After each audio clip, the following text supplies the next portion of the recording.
Hello friends, study with BH classes में आपका बहुत बहुत स्वागत है। आज हम राष्ट्रीय आंदोलनों के बारे में जानेंगे। तो स्टार्ट करते हैं राष्ट्रीय आंदोलन। ठीक है, तो सबसे पहले हम देखेंगे राष्ट्रवाद के उदय के क्या क्या कारण थे।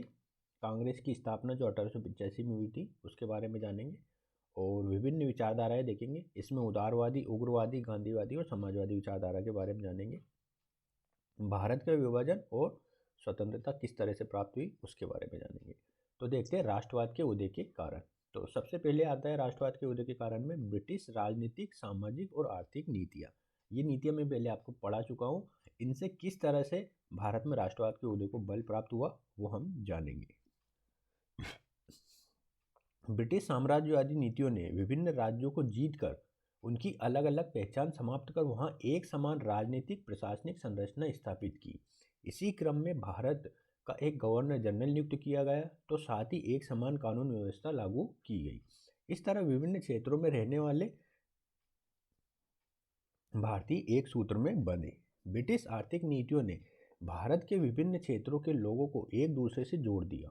वस्तुतः इन औपनिवेशिक नीतियों के परिणाम स्वरूप पैदा हुई समस्याएं जैसे गरीबी, ऋणग्रस्तता, बेरोजगारी, अकाल आदि ने भारतीयों को इन समस्याओं से मुक्ति के लिए एकजुट कर दिया। दरअसल एक साझे शत्रु की उपस्थिति और उसकी पहचान ने विभिन्न क्षेत्र के भारतीयों को ब्रिटिश के विरुद्ध एकजुट कर दिया। फलतः राष्ट्रीय चेतना का विकास हुआ।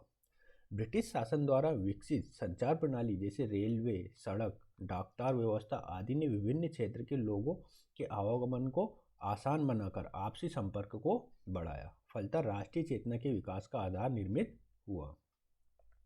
वस्तुतः रेलवे के विकास ने देश के विभिन्न क्षेत्र के बुद्धिजीवियों और लोगों का आपसी संपर्क आसान हुआ। इससे राजनीतिक विचारों आदान प्रदान की प्रक्रिया को बढ़ावा मिला। ब्रिटिश शिक्षा नीति और पश्चिमी चिंतन ने भारत में आधुनिक शिक्षा का प्रसार किया। फलतः एक भारतीय मध्य वर्ग का उदय हुआ जो ब्रिटिश औपनिवेशिक नीतियों के स्वरूप को समझ सका और शोषण के विरुद्ध लोगों को एकजुट किया। यह मध्य वर्ग बेंथम, मिल, रूसो, एडम स्मिथ आदि के विचारों से परिचित हुआ और जनतांत्रिक अधिकारों की मांग करने लगा। इस तरह आधुनिक शिक्षा प्राप्त मध्य वर्ग ने ब्रिटिश आर्थिक नीतियों की समीक्षा कर उसके औपनिवेशिक स्वरूप को उजागर कर दिया और शोषण से मुक्ति के विभिन्न संगठनों की स्थापना की तथा उपनिवेशवादी विरोधी आंदोलन के नेतृत्व प्रदान किया। है ना, उपनिवेशवादी जो आंदोलन था विरोधी, इसके विरोध में जो आंदोलन चला था उसको नेतृत्व प्रदान किया। इसी संदर्भ में कहा गया कि भारतीयों ने पश्चिमी हथौड़ों से पश्चिम की बेड़ियों को तोड़ डाला। पश्चिमी हथौड़े मतलब जो पश्चिम के विचारक जो थे, इनके ज्ञान को बढ़ के और पश्चिम की बेड़ियां मतलब ब्रिटिश औपनिवेशिक शासन को समाप्त किया। दूसरा आता है सामाजिक धार्मिक सुधार आंदोलन। 19वीं सदी के सामाजिक धार्मिक सुधार आंदोलन ने वर्ण व्यवस्था, जाति पाति, छुआछूत और धार्मिक आडंबरों पर चोट कर मानव की एकता पर बल दिया। तो साथ ही प्राचीन गौरवपूर्ण परंपरा को उद्घाटित कर भारतीयों के अंदर हीनता की भावना को दूर कर आत्मविश्वास और सम्मान की भावना भरी। इसी तरह सुधारकों ने स्वराज और स्वदेशी पर बल दिया तथा विदेशी शासन को किसी भी दृष्टि से सुखदायी नहीं बताया, बल्कि इससे मुक्त होने के लिए भारतीयों को प्रेरित किया। इसी क्रम में भारत भारतीयों के लिए नारा दिया। फलतः राष्ट्रीय चेतना के विकास को बढ़ावा मिला। पत्र पत्रिकाओं का प्रकाशन। पत्र पत्रिकाओं के प्रकाशन ने विभिन्न क्षेत्र के लोगों को उनके विचारों और समस्याओं से एक दूसरे को अवगत कराया। साथ ही आधुनिक विचारों जैसे सुशासन, लोकतंत्र, नागरिक अधिकार आदि को प्रचारित कर लोगों को जागरूक बनाया। इसी क्रम में राष्ट्रीय चेतना के विकास को बढ़ावा मिला। लिटन और कर्जन की नीतियाँ। लिटन की प्रतिक्रियावादी नीतियों ने भारतीयों को असंतुष्ट किया। लिटन ने देशी समाचार पत्र अधिनियम लाकर समाचार पत्रों की स्वतंत्रता पर अंकुश लगाया। साथ ही सिविल सेवा परीक्षा में उम्र सीमा में कमी कर भारतीयों को इससे बाहर करने की योजना बनाई। इतना ही नहीं, अकाल के दौरान दिल्ली दरबार का आयोजन कर ब्रिटेन के राज परिवार का सम्मान करने का कार्य किया और भारतीय धन का दुरुपयोग किया। अतः लिटन की भारतीय विरोधी नीति से असंतुष्ट होकर लोग एकजुट हुए। इसी तरह कर्जन ने विश्वविद्यालय अधिनियम लाकर शिक्षण संस्थाओं की स्वतंत्रता पर अंकुश लगाया और कलकत्ता नगर निगम अधिनियम लाकर सरकारी हस्तक्षेप को बढ़ाया। साथ ही बंगाल विभाजन की घोषणा की। कर्जन के इन कार्यों से भारतीय राष्ट्रीय चेतना उग्र हुई। इसी क्रम में बंगाल विभाजन का विरोध बंगाल से बाहर भी होने लगा। वस्तुतः स्वदेशी आंदोलन शुरू हुआ जो भारत के विभिन्न क्षेत्रों में चला। इसी क्रम में राष्ट्रीय चेतना से युक्त होकर लोगों ने स्वराज की मांग की। इस तरह ब्रिटिश अधिकारियों की दमनकारी नीतियों से राष्ट्रीय चेतना का प्रसार हुआ। इन्हीं संदर्भों में कहा गया है कि कुछ बुरे शासक भी अच्छा परिणाम पैदा करते। अब देखते हैं हम रिपन की नीतियाँ। लॉर्ड रिपन की नीतियाँ। वायसराय रिपन के समय 1883 में इल्बर्ट बिल विवाद सामने आया जिसने भारतीयों को एकजुट होने के लिए प्रेरित किया। वस्तुतः इल्बर्ट बिल के तहत भारतीयों को भी यूरोपियों का मुकदमा सुनने का अधिकार दिया गया, किंतु अंग्रेजों ने संगठित होकर इस बिल का विरोध किया जिसे श्वेत विद्रोह के नाम से जाना जाता है। अतः रिपन को ही बिल वापस लेना पड़ा। इस विवाद से ये स्पष्ट हुआ कि ब्रिटिश अभी भी नस्लवादी नीतियों पर चल रहे हैं और संगठित होकर विरोध करने से अपनी मांगों को मनवाया जा सकता है। अब हम जानेंगे कांग्रेस की स्थापना, है ना, ये 1885 में हुई थी। कांग्रेस की स्थापना से पूर्व की संस्थाओं को जानेंगे और कांग्रेस की स्थापना से कुछ विवाद हैं जुड़े हुए, जैसे सेफ्टी वालों का सिद्धांत, तड़ी चालक का सिद्धांत और इसके परिणाम और या निष्कर्ष क्या निकले। तो कांग्रेस की स्थापना के पूर्व की कौन कौन सी संस्थाएं थी? सर्वप्रथम 1836 में बंग भाषा प्रकाशक सभा की स्थापना हुई। 1838 में बंगाल में लैंड होल्डर सोसाइटी की स्थापना हुई जो जमींदारों की संस्था थी। 1851 में ब्रिटिश इंडिया एसोसिएशन की स्थापना हुई जिसके प्रथम अध्यक्ष राधाकांत देव थे। इन्होंने ब्रिटिश संसद को पत्र लिखकर अनुरोध किया कि उच्च वर्ग के अधिकारियों के वेतन में कमी की जाए तथा नमक शुल्क और डाक शुल्क में कमी की जाए। 1866 में दादाभाई नारोजी ने ईस्ट इंडिया एसोसिएशन की स्थापना लंदन में की जिसका उद्देश्य भारत के लोगों की समस्याओं और मांगों से ब्रिटिश जनमत को परिचित कराना था और इंग्लैंड में भारतीयों के पक्ष में जन समर्थन हासिल करना था। 1867 में पूना सार्वजनिक सभा की स्थापना रानाडे और गणेश वासुदेव जोशी ने की। 1875 में शिशिर कुमार घोष ने कलकत्ता में इंडिया लीग की स्थापना की, है ना। कौन सी लीग की? इंडिया लीग की स्थापना की। 1876 में सुरेंद्र नाथ बनर्जी, आनंद मोहन बोस ने इंडियन एसोसिएशन की स्थापना की। इस संस्था को कांग्रेस की पूर्वगामी संस्था कहा जाता है। सुरेंद्र नाथ बनर्जी ने कहा कि यह संस्था संयुक्त भारत की अवधारणा पर आधारित है। इसकी प्रेरणा हमें मेजनी के इटली के एकीकरण के आदर्शों से मिलती है। इंडियन एसोसिएशन की वार्षिक बैठक दिसंबर 1885 में कलकत्ता में हुई जिसमें सुरेंद्र नाथ बनर्जी शामिल थे। इसी कारण में दिसंबर 1885 में बॉम्बे में हो रहे कांग्रेस के प्रथम अधिवेशन में शामिल नहीं हो पाए। इंडियन एसोसिएशन का मुख्य उद्देश्य निम्न था: भारत में जनमत तैयार करना, हिंदी मुस्लिम जनसंपर्क बढ़ाना, सिविल सेवा का भारतीयकरण करना, वस्तुतः इस परीक्षा के लिए उम्र सीमा में वृद्धि करना और भारत में भी परीक्षा आयोजित करना। इसके लिए ब्रिटिश सरकार के समक्ष अपना पक्ष रखने हेतु लाल मोहन घोष को लंदन भेजा। 1884 में मद्रास महाजन सभा की स्थापना वीर राघवाचारी, सुब्रमण्यम अय्यर और आनंद चार्डू ने की थी। कांग्रेस की स्थापना। कांग्रेस शब्द संयुक्त राज्य अमेरिका से लिया गया है जिसका अर्थ लोगों का समूह है। इसका आरंभिक नाम इंडियन नेशनल यूनियन रखा गया था और प्रथम सम्मेलन पुणे में आयोजित करने की घोषणा की गई थी, किंतु वहां प्लेग फैलने के कारण यह सम्मेलन बॉम्बे में हुआ और दादाभाई नौरोजी के सुझाव पर इसका नाम इंडियन नेशनल कांग्रेस कर दिया गया। कांग्रेस का संस्थापक एक ब्रिटिश सेवानिवृत्त अधिकारी A.O. ह्यूम था। इसके प्रथम अध्यक्ष व्योमेश चंद्र बनर्जी बने। इसमें 72 लोग सदस्य थे। सबसे पहले जब ये बना इसमें 72 लोग सदस्य बने थे। कांग्रेस के प्रथम मुस्लिम अध्यक्ष बदरुद्दीन तैयब जी थे जो 1887 में मद्रास अधिवेशन के अध्यक्ष बने। तीसरा अधिवेशन कांग्रेस का था।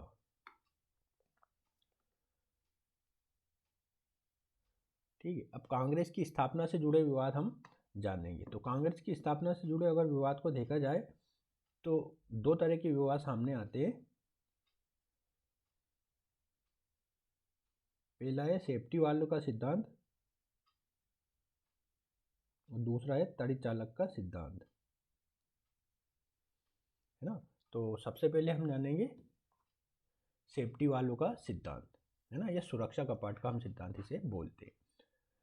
सेफ्टी वाल्व सिद्धांत प्रतिपादन किसने किया था? लाला लाजपत राय ने किया था। उन्होंने ह्यूम के जीवनी लेखक विलियम वेंडरवर्ग को अपना आधार बनाकर अपनी अवधारणा यंग इंडिया लेख में प्रकाशित की और कहा कि कांग्रेस वायसराय लॉर्ड डफरिन के मस्तिष्क की उपज है। वस्तुतः भारतीय असंतोष को पहले ही जान लेने के लिए अंग्रेजों ने इस संस्था का गठन किया। दरअसल लाला लाजपत राय ने कांग्रेस की यह आलोचना उसके उदारवादी नेतृत्व पर प्रहार करने के क्रम में की। दूसरा आता है तड़ित चालक का सिद्धांत।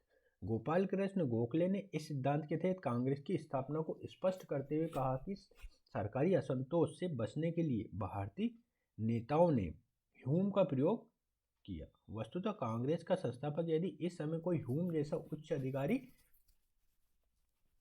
अधिकारी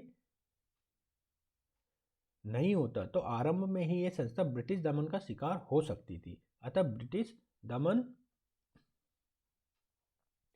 ब्रिटिश दमन से बचने के लिए भारतीयों ने ह्यूम का नेतृत्व स्वीकार किया, जो एक सेवानिवृत्त ब्रिटिश अधिकारी थे। अब इसकी समीक्षा निष्कर्ष क्या लिख सकते हैं हम? कांग्रेस की स्थापना के संदर्भ में सेफ्टी वाल्व सिद्धांत प्रमाणित नहीं होता, क्योंकि वायसराय डफरिन को इसके गठन की सूचना बाद में मिली। साथ ही ह्यूम और डफरिन के संबंध भी तनावपूर्ण थे। इतना ही नहीं, डफरिन ने कांग्रेस की आलोचना करते हुए इसे मुट्ठी भर लोगों का समूह कहा। इस आधार पर इसे डफरिन के मस्तिष्क की उपज मानना तार्किक नहीं है। वस्तुतः कांग्रेस की स्थापना को ऐतिहासिक विकास के संदर्भ में समझे जाने की जरूरत है। कांग्रेस के पूर्व ही अनेक राजनीतिक संस्थाओं की स्थापना हो चुकी थी। राष्ट्रीय चेतना का विकास हो रहा था। ऐसे में भारतीय आशाओं और समस्याओं को एक मंच द्वारा प्रस्तुत करने के लिए अखिल भारतीय संगठन के रूप में कांग्रेस की स्थापना की गई। तो ये कांग्रेस से जुड़े हुए मुद्दे थे। ठीक है, अब हम जानेंगे उदारवादी आंदोलन के बारे में। सबसे पहले देखेंगे पृष्ठभूमि, उसके बाद देखेंगे विचारधारा, कार्य पद्धति क्या थी, उदारवादी आंदोलन की मांगे क्या थी, और इनका मूल्यांकन देखेंगे और सीमाएं भी देखेंगे। मूल्यांकन के तहत योगदान और सीमाएं देखेंगे। ठीक है, पृष्ठभूमि जानते। भारतीय राष्ट्रीय कांग्रेस की आरंभिक राजनीति राष्ट्रीय आंदोलन में उदारवादी अथवा नरमपंथी राजनीति के नाम से जानी जाती है।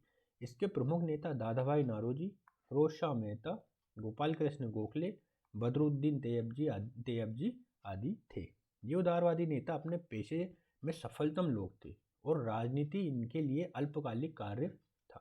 वस्तुतः ये आधुनिक शिक्षा प्राप्त मध्य वर्ग के लोग थे जो आम जनता से जुड़े हुए नहीं थे। विचारधारा क्या थी? उदारवादी कांग्रेसी नेता ब्रिटिश न्यायप्रियता में विश्वास करते थे। ब्रिटिश न्यायप्रियता मीन्स ब्रिटिश रूल, नियम कानून जो भी रहते थे उस न्यायप्रियता में ये विश्वास करते थे, है ना। अर्थात ब्रिटिश संसद और जनता में इनका अटूट विश्वास था। अतः ये संवैधानिक मांगों पर आगे चलकर अधिकार प्राप्त करने पर बल देते थे। उदारवादियों का मानना था कि भारतीय जनता अशिक्षित है, अतः इसे आंदोलन में शामिल नहीं करना चाहिए। इस तरह भारत की आम जनता में इनका विश्वास नहीं था। उदारवादियों का मानना था कि ब्रिटिश शासन भारत में एक वरदान है और ये भारत को धीरे धीरे लोकतांत्रिक शासन की ओर ले जाएगा। इसलिए उन्होंने कभी ब्रिटिश साम्राज्य से अलग होने की बात नहीं की, बल्कि ब्रिटिश साम्राज्य के अंतर्गत स्वशासन की प्राप्ति पर बल दिया। उदारवादियों का मानना था कि इंग्लैंड में मौजूद ब्रिटिश रूल बेहद प्रगतिशील है। वहाँ संसदीय शासन प्रणाली है जहाँ जनता के अधिकार सुरक्षित है, नागरिकों को अपनी मांगे रखने का अधिकार है, प्रेस की स्वतंत्रता है, प्रशासनिक आर्थिक स्तर पर नागरिकों के साथ कोई भेदभाव नहीं है, वैज्ञानिक तकनीकी शिक्षा मौजूद है। अतः इंग्लैंड का आर्थिक औद्योगिक विकास हो रहा है, इससे वहाँ के लोगों के जीवन में समृद्धि आ रही है। इस तरह इंग्लैंड में स्थापित ब्रिटिश रूल बेहद प्रगतिशील है और ये एक लोक कल्याणकारी स्वरूप से युक्त है। जबकि भारत में ब्रिटिश नियंत्रण है और ब्रिटिश अधिकारियों के होते हुए भी भारत में ब्रिटिश रूल की स्थापना नहीं की गई है। यहाँ लोकतांत्रिक शासन नहीं है, प्रतिनिधि संस्थाओं में भारतीयों को पर्याप्त भागीदारी नहीं है, भारतीयों को नागरिक अधिकारों से वंचित रखा गया है, प्रेस पर सरकारी नियंत्रण है, प्रशासनिक सेवाओं में भारतीय नागरिकों के साथ भेदभाव किया जाता है। वैज्ञानिक तकनीकी शिक्षा का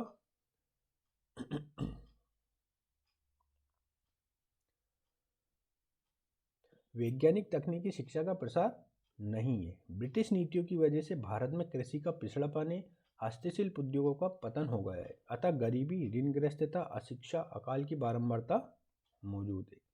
इससे भारतीय अर्थव्यवस्था एक ऋणग्रस्त अर्थव्यवस्था के रूप में जानी जाती है। इन स्थितियों का कारण भारत में अंग्रेजों द्वारा स्थापित अन ब्रिटिश रूल है। अतः उदारवादियों की शिकायत इस अन ब्रिटिश रूल को लेकर है और वे इसे समाप्त कर इंग्लैंड के समान ही भारत में ब्रिटिश रूल चाहते हैं। ठीक है, अब हम देखेंगे कार्य पद्धति।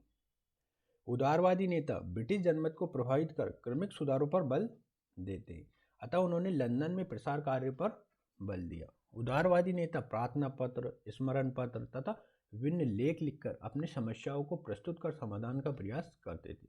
वस्तुतः ये उदारवादी नेता संवैधानिक तरीकों से अपनी मांग रखकर रक्तहीन संघर्ष में विश्वास करते थे। मांगे क्या क्या थी? भारतीय विधायिका में भारतीयों की संख्या बढ़ाई जाए, कनाडा और ऑस्ट्रेलिया के समान ब्रिटिश साम्राज्य के अधीन भारत के स्वशासन दिया जाए, सिविल सेवा का भारतीयकरण किया जाए और इस परीक्षा के लिए उम्र सीमा में वृद्धि की जाए तथा परीक्षा भारत में ही आयोजित की जाए। शस्त्र अधिनियम की समाप्ति हो तथा सैन्य व्यय में कटौती की जाए और धन की निकासी को रोका जाए। स्थायी बंदोबस्त अन्य क्षेत्रों में लागू किया जाए। अब हम देखेंगे मूल्यांकन। मूल्यांकन में सबसे पहले देखेंगे योगदान। आरंभिक राष्ट्रवादियों ने भारत में राजनीतिक जागरण का कार्य किया और भारतीयों को नेतृत्व प्रदान किया। लोकतंत्र एवं स्वशासन की विचारधारा को लोकप्रिय बनाया। उदारवादियों ने भारतीय बुद्धिजीवियों में यह भावना जागृत की कि ब्रिटिश शासन भारतीय हितों का विरोधी है। वस्तुतः उदारवादियों ने भारत में ब्रिटिश आर्थिक नीतियों की समीक्षा प्रस्तुत की और उसके औपनिवेशिक चरित्र को उजागर किया। दादाभाई नारोजी जैसे आरंभिक राष्ट्रवादियों ने ब्रिटिश भू राजस्व प्रबंधन की शोषणकारी पद्धतियों, हस्तशिल्प उद्योगों के पतन के कारणों तथा अर्थात विऔद्योगिकीकरण और रेलवे के माध्यम से भारत की लूट तथा धन की निकासी की अवधारणा को स्पष्ट किया और बताया कि इन नीतियों से भारत में गरीबी और ऋणग्रस्तता बढ़ रही है। इस आर्थिक समीक्षा का राष्ट्रीय आंदोलन के प्रत्येक चरण में उपयोग किया गया। इस आर्थिक समीक्षा ने भारतीय बुद्धिजीवियों को ब्रिटिश सरकार के विरुद्ध एकजुट किया। इस तरह राष्ट्रवाद अपने आरंभिक चरण में आर्थिक स्वरूप लिए हुए था। अब इसकी हम सीमाएं देखेंगे। उदारवादी आंदोलन शिक्षित मध्य वर्ग तक सीमित था। वस्तुतः उदारवादी आम जनता की शक्ति का आकलन करने में विफल रहे। उदारवादी लंबे समय तक ब्रिटिश शासन के वास्तविक स्वरूप को नहीं समझ सके और ब्रिटिश न्यायप्रियता में विश्वास करते रहे। निष्कर्ष क्या लिख सकते हैं हम इसमें? इन सीमाओं के बावजूद भी उदारवादी आंदोलन को असफल नहीं कहा जा सकता। इसने भारतीयों में राष्ट्रीय चेतना का प्रसार किया। सबसे बढ़कर ब्रिटिश आर्थिक नीतियों की समीक्षा कर भारत में अंग्रेजों द्वारा स्थापित अन ब्रिटिश रूल को उजागर किया। अब हम देखेंगे उग्रवादी आंदोलन। सबसे पहले देखेंगे पृष्ठभूमि। उग्रवादी आंदोलन के उदय के क्या कारण थे, इनकी विचारधारा और कार्य पद्धति कैसी थी, और मूल्यांकन, इसमें इसका योगदान और सीमाओं को हम जानेंगे। ठीक है, पृष्ठभूमि जानते। कांग्रेस की स्थापना के 20 वर्षों के बाद भी जब कोई विशेष राजनीतिक उपलब्धि भारतीयों को प्राप्त नहीं हुई तो उनमें निराशा फैली। इसी क्रम में उग्रवादी चेतना का विकास हुआ, जिसके प्रमुख नेता लाला लाजपत राय, बाल गंगाधर तिलक, विपिन चंद्र पाल, अरविंद घोष आदि थे। उदय के क्या कारण थे? ब्रिटिश शासन के वास्तविक स्वरूप की पहचान ने राष्ट्रीय चेतना को उग्र बनाया। वस्तुतः आरंभिक राष्ट्रवादियों द्वारा ब्रिटिश शासन की आर्थिक समीक्षा प्रस्तुत किए जाने से उसका औपनिवेशिक चेहरा उजागर हो गया, अतः अब उससे न्याय की उम्मीद नहीं की जा सकती। इसलिए स्वयं के प्रयत्नों से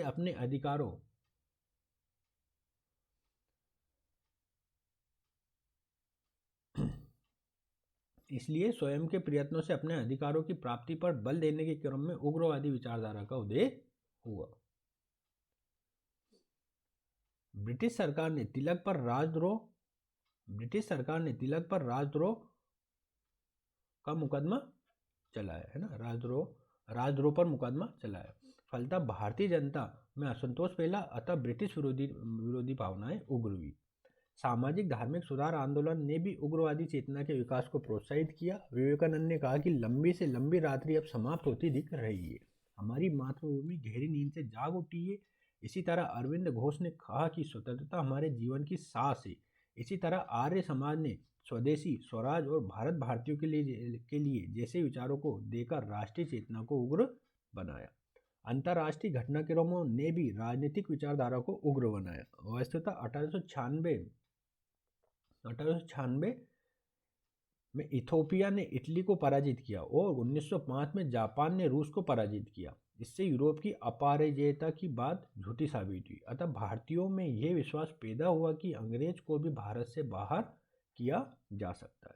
कर्जन की नीतियों ने भी राजनीतिक विचारधारा को उग्र बनाया। वस्तुतः कर्जन ने कलकत्ता नगर निगम अधिनियम और विश्वविद्यालय अधिनियम बनाकर वहां सरकारी नियंत्रण में वृद्धि की, तो साथ ही बंगाल विभाजन की घोषणा की। इस विभाजन के विरुद्ध भारतीयों ने तीव्र प्रतिक्रिया व्यक्त की और ब्रिटिश शासन के विरुद्ध संघर्ष की घोषणा की। इसी क्रम में स्वदेशी आंदोलन की शुरुआत हुई। विचारधारा कार्य पद्धति क्या थी? उग्रवादी नेता ब्रिटिश शासन से घृणा करते थे और कांग्रेस और अंग्रेजों को भारत से बाहर निकालने की बात करते थे। इनका विचार था कि भारतीयों की मुक्ति स्वयं के प्रयत्नों से होगी और अंग्रेजों की कृपा से नहीं। इसी क्रम में तिलक ने कहा कि स्वराज हमारा जन्मसिद्ध अधिकार है और इसे हम लेकर रहेंगे। इस तरह उग्रवादियों ने अपना लक्ष्य स्वराज घोषित किया। तिलक ने उदारवादी राजनीति की आलोचना करते हुए कांग्रेस के अधिवेशन को त्रिदिवसीय छुट्टियों का मनोरंजन बताया। उन्होंने कहा कि यदि हम एक वर्ष में बार बार मेंढक की तरह बोलेंगे तो हमें कुछ भी प्राप्त नहीं होगा। उग्रवादियों ने अपने लक्ष्य की प्राप्ति के लिए विदेशी वस्तुओं के बहिष्कार और स्वदेशी पर बल दिया, साथ ही राष्ट्रीय शिक्षा पर बल दिया।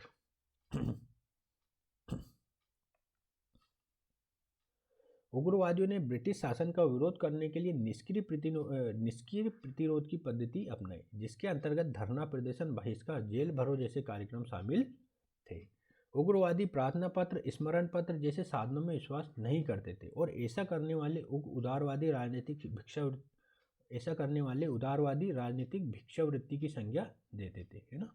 इन लोगों को राजनीतिक भिक्षावृत्ति की संज्ञा देते थे, इनको उदारवादियों को। दरअसल उग्रवादी नेता नवीन राजनीतिक साधनों जैसे हड़ताल, बहिष्कार, जन आधारित कार्यक्रमों के प्रयोग पर बल देते थे। अब इसका हम मूल्यांकन देखेंगे। सबसे पहले योगदान देखते हैं। उग्रवादी आंदोलन ने जनशक्ति पर बल दिया और राष्ट्रीय आंदोलन में आम जनता तक पहुंचाने का प्रयास किया। उग्रवादियों ने राजनीतिक संघर्ष की नवीन पद्धतियों को लोकप्रिय बनाया। वस्तुतः संघर्ष की पद्धतियों में हड़ताल, बहिष्कार, स्वदेशी पर बल जैसे विचारों को अपनाकर इसे लोकप्रिय बनाया। इस तरह गांधीवादी आंदोलन की पद्धतियों का आधार यहाँ देखा जा सकता है। इतना जरूर है कि उग्रवादी विचारधारा ने अहिंसा की बात अनिवार्यता शामिल नहीं थी। उग्रवादी आंदोलन में अहिंसा की बात अनिवार्यता शामिल नहीं थी। इसी तरह यदि उग्रवादियों के कार्यक्रम से हिंसा के तत्व को निकाल दिया जाए तो यहाँ भी गांधीवादी कार्यक्रम देखे जा सकते। सीमाएं क्या क्या थी इसकी?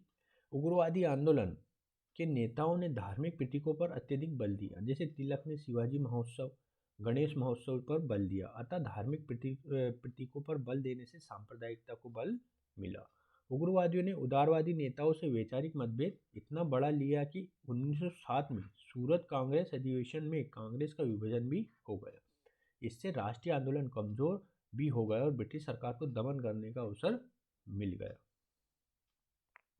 अब हम जानेंगे बंगाल विभाजन जो 1905 में हुआ था। सबसे पहले इसकी पृष्ठभूमि जानेंगे, फिर इसका वास्तविक कारण का ये जानेंगे और फिर इसका परिणाम जानेंगे। तो पृष्ठभूमि देखते हैं। नई सदी के साथ ही नई रुचियाँ, नए लक्ष्य और नई पद्धतियाँ सामने आई और राष्ट्रीय आंदोलन नए चरण में प्रवेश कर गया। वस्तुतः कर्जन ने बंगाल के दो हिस्से कर दिए। एक पूर्वी बंगाल जिसमें ढाका, राजशाही, चटगांव जैसे क्षेत्र शामिल थे, जिसकी राजधानी ढाका थी। दूसरा पश्चिम बंगाल, जिसमें बंगाल का पश्चिमी हिस्सा, बिहार और उड़ीसा शामिल था और इसकी राजधानी कलकत्ता थी। 3 दिसंबर 1903 को बंगाल विभाजन की योजना प्रकाशित की गई और 19 जुलाई 1905 को बंगाल विभाजन की औपचारिक घोषणा की गई, जिसमें कहा गया कि विभाजन 16 अक्टूबर 1905 को लागू होगा।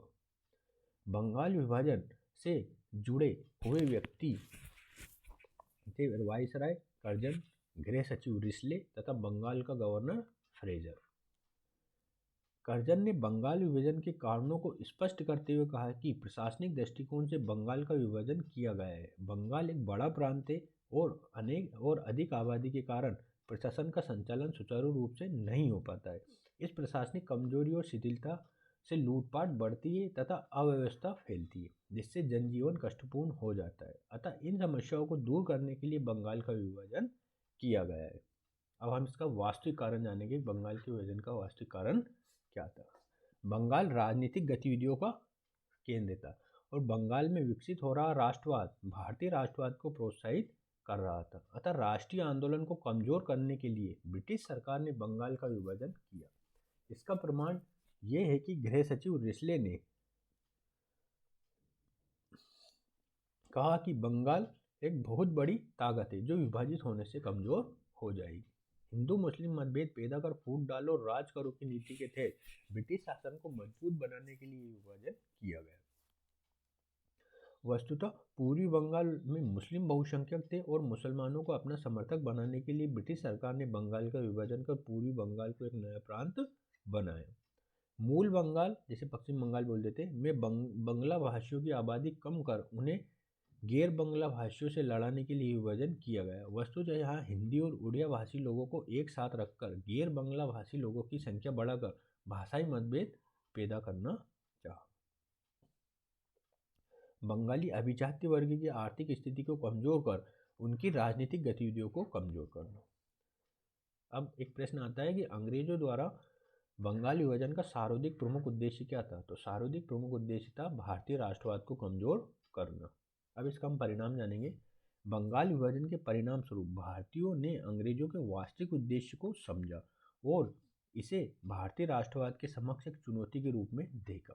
फलतः विभाजन के विरोध में स्वदेशी आंदोलन की शुरुआत हुई और राष्ट्रीय आंदोलन उग्रवादी विचारधारा से युक्त हुआ। इस आंदोलन को चलाने के क्रम में कांग्रेस के अंदर वैचारिक मतभेद बढ़ा।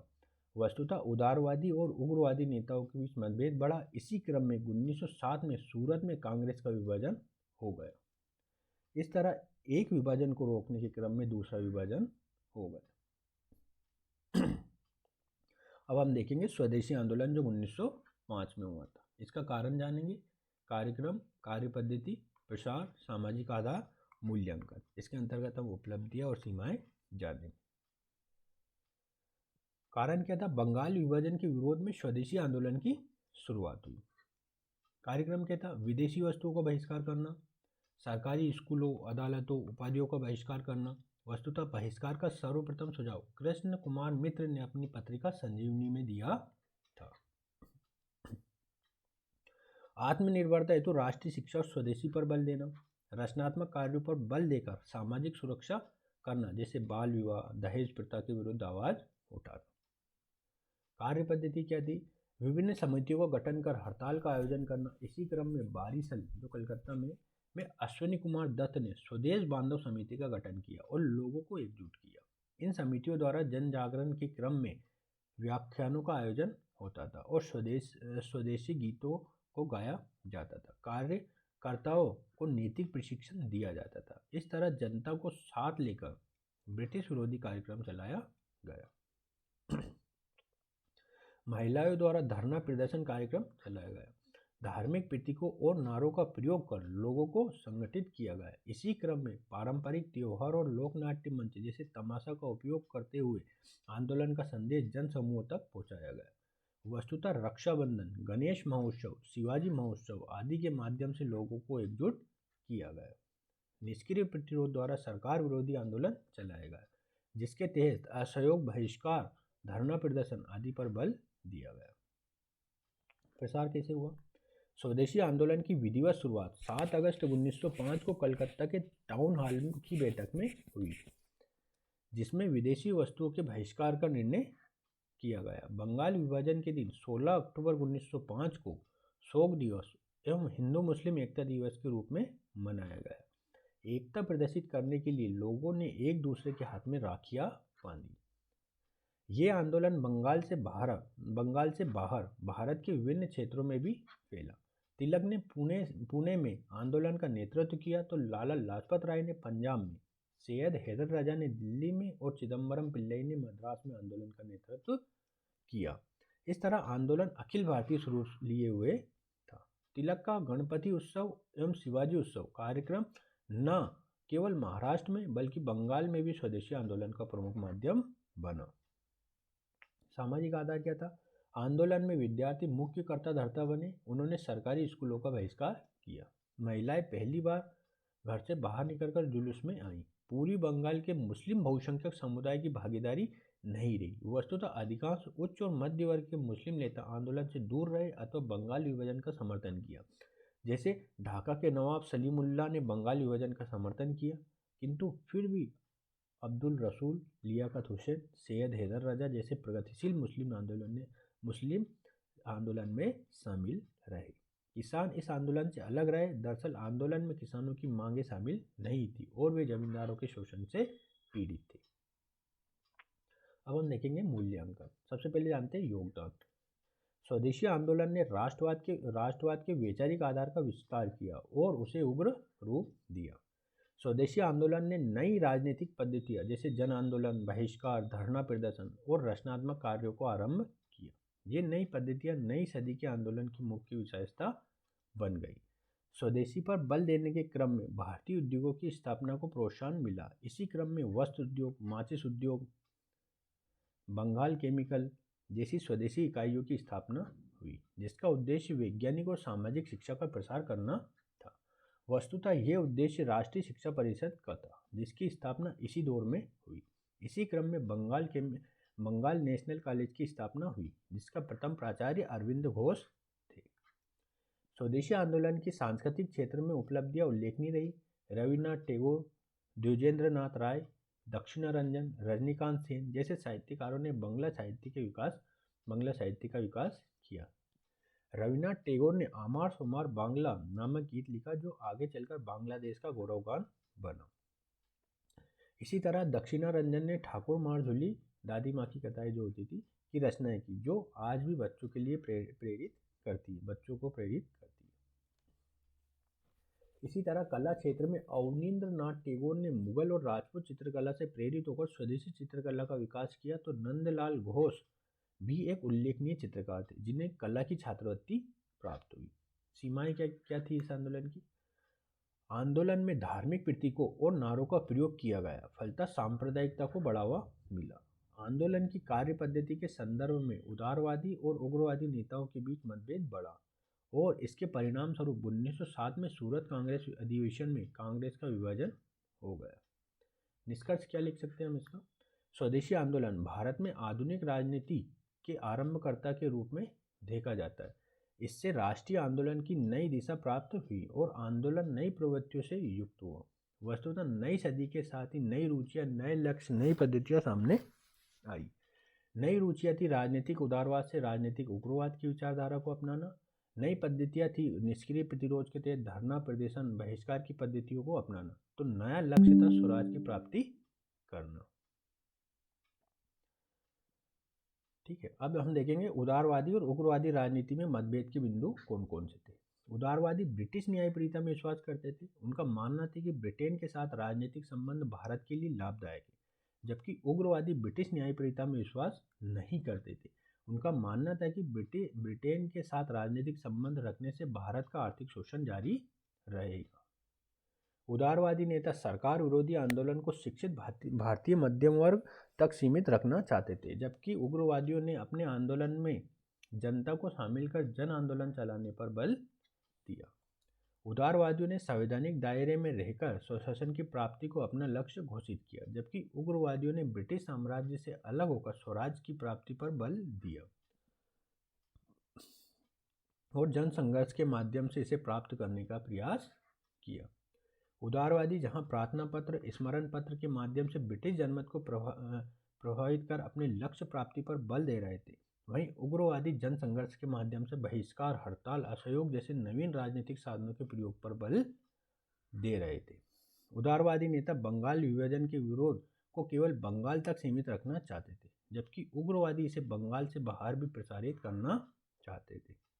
इसी तरह उदारवादी बहिष्कार कार्यक्रम को केवल विदेशी वस्त्रों और मदिरा तक सीमित रखना चाहते थे, जबकि उग्रवादी ब्रिटिश से जुड़ी प्रत्येक संस्थाओं के बहिष्कार की बात कर रहे थे, अर्थात वे स्कूल, अदालत, उपाधियों आदि के बहिष्कार पर बल दे रहे थे। इसी क्रम में 1907 में सूरत में कांग्रेस अध्यक्ष चुनाव के मुद्दे पर मतभेद हुआ और कांग्रेस का विभाजन हुआ। वस्तुतः उदारवादी रास बिहारी घोष को अध्यक्ष बनाना चाहते थे, जबकि उग्रवादी तिलक या लाला लाजपत राय को अध्यक्ष बनाना चाहते थे। अंततः रास बिहारी घोष अध्यक्ष बने और उग्रवादी कांग्रेस से बाहर कर दिए गए, जिसे सूरत स्प्लिट के नाम से भी जाना जाता है ना, सूरत स्प्लिट या सूरत विभाजन। कभी कभी प्रश्न आ जाता है कि सूरत विभाजन का क्या तात्पर्य है।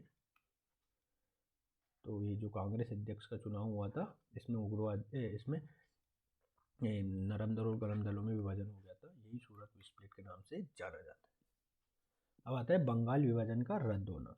1911 में क्रांतिकारी घटनाओं के बढ़ने से भयभीत होकर ब्रिटिश सरकार ने बंगाल विभाजन को रद्द करने की घोषणा की। इससे पूर्वी बंगाल के मुस्लिम समुदाय को आघात पहुंचा, अतः उन्हें संतुष्ट करने के लिए सरकार ने भारत की राजधानी कलकत्ता से बदलकर दिल्ली घोषित कर दी। कहाँ कर दी? दिल्ली, जो पहले मुस्लिम शासन का केंद्र था। इसी के साथ सरकार ने बंगाल से बिहार और उड़ीसा को अलग कर एक नवीन प्रांत बना दिया। न किसको, है ना, बंगाल से बिहार और उड़ीसा को अलग कर एक नवीन प्रांत बना दिया। अब हम जानेंगे क्रांतिकारी आंदोलन। सबसे पहले देखेंगे इनके उदय के कारण, फिर इनकी विचारधारा या कार्यक्रम कैसे थे, प्रसार देश में और विदेश में कैसे हुआ और इसके पतन के क्या कारण थे। ठीक है, तो हम देखते हैं इनके उदय के कारण।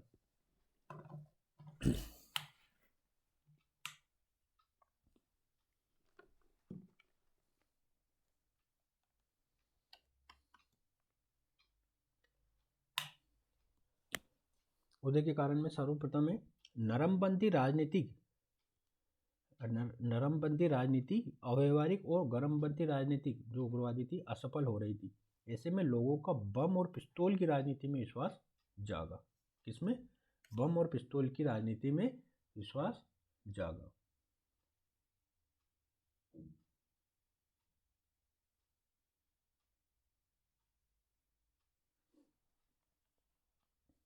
सरकार की दमनात्मक कार्रवाई ने युवक युवतियों को विद्रोही बनाया और वे बल से बल को रोकने के दर्शन में विश्वास करने लगे। किससे? बल से बल को रोकने में विश्वास करने लगे। विभिन्न पत्र पत्रिकाओं के माध्यम से क्रांतिकारी गतिविधियों को बढ़ावा मिला, जैसे युगांतर, शांत, बंदी जीवन में लिखे गए लेख और गीतों से लोगों में व्यक्तिगत वीरता और बलिदान की भावना पैदा रही। बंदी जीवन की रचना सचिंद्र नाथ सान्याल ने की। इसी पुस्तक को क्रांतिकारियों की बाइबल कहा जाता है। आयरलैंड के क्रांतिकारी और रूस के शून्यवादी, जैसे निहिलिस्ट बोलते थे, जैसे क्रांतिकारी समूहों से प्रेरित होकर भारत में भी क्रांतिकारी आंदोलन को बढ़ावा मिला। समाजवादी विचारधारा के विकास में भी क्रांतिकारी गतिविधियों को प्रेरित किया। वस्तुतः 1917 में रूसी साम्यवादी क्रांति की सफलता से भारत में भी युवा वर्ग उत्साहित हुआ और क्रांति के माध्यम से अपने अधिकार प्राप्ति के लिए आगे बढ़ा। गांधी के असहयोग आंदोलन की अचानक वापसी से युवा वर्ग को निराशा हुई। अब उसे ब्रिटिश शासन के विरोध का कोई विकल्प नजर नहीं आया, अतः एक बार फिर बम और पिस्तौल की राजनीति से लोगों का विश्वास जागा। कार्यक्रम क्या था? अलोकप्रिय ब्रिटिश अधिकारियों की हत्या करना, अर्थात जिन ब्रिटिश अधिकारियों ने भारतीयों के प्रति दमनात्मक कार्रवाई की और दुर्व्यवहार किया उनकी हत्या करना। बम बनाना और विदेशों से हथियार प्राप्त करना। गुप्त समितियों की स्थापना कर सशस्त्र कार्रवाई करना। स्वदेशी डकैती डालना। क्रांतिकारी विचारों के प्रसार हेतु पत्र पत्रिकाओं का प्रकाशन करना, जैसे वीरेंद्र कुमार चट्टोपाध्याय ने तलवार नामक समाचार पत्र का संपादन किया। सैनिक शिक्षा और धार्मिक कार्यक्रम द्वारा लोगों में राष्ट्रवादी भावनाएं पैदा करना और उन्हें क्रांतिकारी गतिविधियों के लिए तैयार करना। क्रांतिकारी विचारधारा क्या थी? 19वीं सदी में क्रांतिकारी किसी विचारधारा से बंधे हुए नहीं थे। वस्तुतः वे केवल विदेशी शासन से मुक्ति चाहते थे, अर्थात राष्ट्रवादी थे। किंतु 20वीं सदी में 1920 के पश्चात क्रांतिकारी समाजवादी विचारधारा से युक्त हो गए, जिसमें प्रमुख थे भगत सिंह, रामप्रसाद बिस्मिल, चंद्रशेखर आज़ाद। इन क्रांतिकारियों ने स्पष्ट किया कि हमें उस व्यवस्था को समाप्त करना है जिसमें लोगों का शोषण होता है, अर्थात राजनीतिक स्वतंत्रता के साथ साथ समाजवादी शासन की स्थापना का लक्ष्य घोषित किया। इसी क्रम में रेलवे, जहाज निर्माण इकाइयाँ जैसे परिवहन के साधन एवं लौह उद्योग जैसी इकाइयों के राष्ट्रीयकरण पर बल दिया गया। क्रांतिकारियों ने कहा कि भारत में संघर्ष तब तक चलता रहेगा जब तक मुट्ठी भर शोषक अपने लाभ के लिए जनता के श्रम का शोषण करते रहेंगे। इस बात का कोई महत्व नहीं है कि शोषक अंग्रेज पूंजीपति है या भारतीय अथवा दोनों का गठबंधन। इस तरह क्रांतिकारियों ने ये स्पष्ट किया कि बम और पिस्तौल की राजनीति में उनका विश्वास नहीं है। उनका लक्ष्य तो किसान और मजदूरों के शासन की स्थापना करना है। रामप्रसाद बिस्मिल ने अपने हिरासत की अवधि में कहा कि युवा पिस्तौल का साथ छोड़ दे और खुला आंदोलन चलाए तथा सभी राजनीतिक दल कांग्रेस के नेतृत्व में एकजुट हो। उन्होंने समाजवाद में आस्था प्रकट करते हुए कहा कि प्रकृति की संपदा पर सबका अधिकार है। भगत सिंह भी अपने चिंतन में समाजवाद के समर्थक थे। उनके अनुसार क्रांति का तात्पर्य जनता द्वारा जनता के लिए परिवर्तन करना था। भगत सिंह ने कहा कि क्रांति के लिए रक्त रंजित संघर्ष आवश्यक नहीं है तथा व्यक्तिगत दुश्मनी के लिए उसमें कोई जगह नहीं है। ये बम और पिस्तौल की उपासना नहीं है। क्रांति से हमारा आशय है कि अन्याय पर आधारित वर्तमान व्यवस्था की समाप्ति होनी चाहिए। इस तरह क्रांतिकारियों ने क्रांति को परिभाषित किया। भगत सिंह धर्मनिरपेक्ष क्रांतिकारी थे। उन्होंने भारत नौजवान सभा की स्थापना की और इसके लिए यह नियम बनाया कि इसके सदस्य ऐसे किसी संगठन या पार्टी से किसी तरह का संबंध नहीं रखेंगे जो सांप्रदायिकता का प्रचार करती हो। वे धर्म को जनता का व्यक्तिगत पहलू बताते थे। उन्होंने जनता को अंधविश्वास और धर्म के बंधन से मुक्त होने पर बल दिया। इसी क्रम में उन्होंने धर्म और उससे जुड़ी हुई अवधारणाओं की आलोचना की और नास्तिकता का मार्ग अपनाया। ईश्वर के अस्तित्व में उनकी आस्था समाप्त हो गई। इसी क्रम में उन्होंने घोषित किया कि प्रगति के लिए संघर्ष करने वाले प्रत्येक व्यक्ति को अंधविश्वासों की आलोचना करनी ही पड़ेगी। 20वीं सदी के क्रांतिकारी आंदोलन में महिलाओं की भूमिका भी दिखाई देती है। इसमें प्रीतिलता वाडेकर, शांति घोष, सुनीता घोष, बीना दास, कल्पना दत्त आदि का नाम उल्लेखनीय है। रविन्द्रनाथ टैगोर ने अपनी पुस्तक 4 अध्याय में महिलाओं द्वारा हथियार उठाए जाने की आलोचना की है। किसने की? रविन्द्रनाथ टैगोर ने। अब इसका हम प्रसार देखें। सबसे पहले देश के अंतर्गत भारत में कहाँ कहाँ हुआ? सावरकर बंधुओं ने 1904 में महाराष्ट्र में मित्र मेला और अभिनव भारत नामक संगठन की स्थापना की। महाराष्ट्र में पहली बार क्रांतिकारी घटना 1897 में 1897 में प्लेग कमिश्नर रेंड की गोली मारकर की गई हत्या थी। वस्तुतः चापेकर बंधु बालकृष्ण चापेकर और दामोदर चापेकर ने तिलक के पत्र केसरी में छपे लेख से प्रेरित होकर यह हत्या की थी। बंगाल में 1902 में अनुशीलन समिति की स्थापना हुई, जिसमें बारिंद्र कुमार घोष और जतीन्द्र नाथ की भूमिका महत्वपूर्ण थी। बंगाल में बारिंद्र कुमार घोष और भूपेंद्र नाथ दत्त ने युगांतर नामक पत्र का प्रकाशन किया, जिसमें कहा गया कि बल को बल के द्वारा ही रोका जा सकता है। भारत में निवास करने वाले 30 करोड़ लोगों को औपनिवेशिक शोषण को समाप्त करने के लिए अपने 60 करोड़ हाथों का प्रयोग करना चाहिए। 1930 में बंगाल में विनय बादल और दिनेश नामक क्रांतिकारियों ने अंग्रेजों की हत्या कर दी। इसी तरह सूर्य सेन, जिसे मास्टर दा कहते थे, ने चटगांव शस्त्रागार का पर नियंत्रण किया। भगत सिंह ने 1926 में भारत नौजवान सभा की स्थापना की, जिसमें भारतीयों को समाजवादी विचारधारा के माध्यम से क्रांति की ओर प्रेरित करना था। पंजाब में क्रांतिकारी विचारधारा के प्रसार में अजीत सिंह की भूमिका महत्वपूर्ण थी। जब अजीत सिंह को यहाँ से निर्वाचित कर दिया गया तो वो फ्रांस में पहुंचकर क्रांतिकारी गतिविधियों का प्रसार करने लगा। दिल्ली में 1912 में वायसराय लॉर्ड हार्डिंग के काफिले पर बम फेंका गया। इस घटना में रासबिहारी बोस की भूमिका महत्वपूर्ण थी। संयुक्त प्रांत में 9 अगस्त 1925 में लखनऊ के पास काकोरी ट्रेन डकैती की गई और सरकारी खजाने को लूटा गया। इस काकोरी षड्यंत्र मुकदमे के तहत श्याम प्रसाद बिस्मिल, अशफाक उल्ला खां, रोशन सिंह, राजेंद्र लाहिड़ी को फांसी दे दी गई। चंद्रशेखर आजाद भी इस घटना में शामिल थे, किंतु वे फरार होने में सफल रहे। दिल्ली में 1928 में फिरोज शाह कोटला मैदान में क्रांतिकारियों की बैठक हुई, जिसमें भगत सिंह, चंद्रशेखर आजाद जैसे क्रांतिकारी शामिल थे। इस बैठक में हिंदुस्तान रिपब्लिक एसोसिएशन का नाम बदलकर हिंदुस्तान सोशलिस्ट रिपब्लिकन एसोसिएशन कर दिया गया। अब इसका क्रांतिकारी गतिविधियों का विदेशों में प्रसार देखेंगे। सबसे पहले लंदन में देखेंगे। लंदन में 1905 में श्यामजी कृष्ण वर्मा ने इंडियन होम रूल सोसाइटी की स्थापना की, जिसका लक्ष्य भारत के लिए स्वराज की प्राप्ति करना था। इसकी स्थापना ब्रिटिश समाजवादी नेता हीटमैन के सुझाव पर की गई थी, जिसमें कहा गया कि ब्रिटेन में रह रहे भारतीयों को एकजुट करना और भारतीय पक्ष का प्रसार करना मुख्य लक्ष्य है। इसके उपाध्यक्ष अब्दुल्ला सोहरावर्दी थे। श्यामजी कृष्ण वर्मा ने लंदन में ही इंडिया हाउस की स्थापना की, जो क्रांतिकारियों का प्रमुख केंद्र बना। यह विदेशों में रह रहे क्रांतिकारियों को एकजुट कर क्रांतिकारी विचारधारा के प्रसार में भूमिका निभाता था।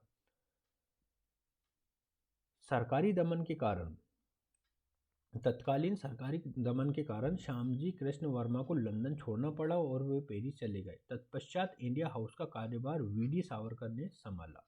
उन्होंने 1857 का स्वतंत्रता संग्राम नामक पुस्तक लिखी, किसने? वी.डी. सावरकर जी ने, और मेजिनी की आत्मकथा का मराठी में अनुवाद किया। इसी इंडिया हाउस से जुड़े मदन लाल डींगरा ने भारत सचिव के राजनीतिक सलाहकार वाइली की 1909 में गोली मारकर हत्या कर दी। अब फ्रांस में गतिविधि देखते हैं। फ्रांस में श्रीमती भीकाजी कामा ने पेरिस में क्रांतिकारियों के विचारों का प्रसार किया। उन्होंने वंदे मातरम नामक पत्र का प्रकाशन किया। इन्हें क्रांतिकारियों की माताजी कहते हैं। भीकाजी कामा ने पेरिस इंडियन सोसाइटी की भी स्थापना की थी। अमेरिका में प्रसार देखते हैं। 1913 में अमेरिका के पोर्टलैंड में हिंद एसोसिएशन की स्थापना हुई, जो गदर नामक पत्रिका का प्रकाशन गुजराती और उर्दू में करती थी। आगे चलकर इसका प्रकाशन अन्य भाषाओं में भी होने लगा। इसी नाम पर इसे गदर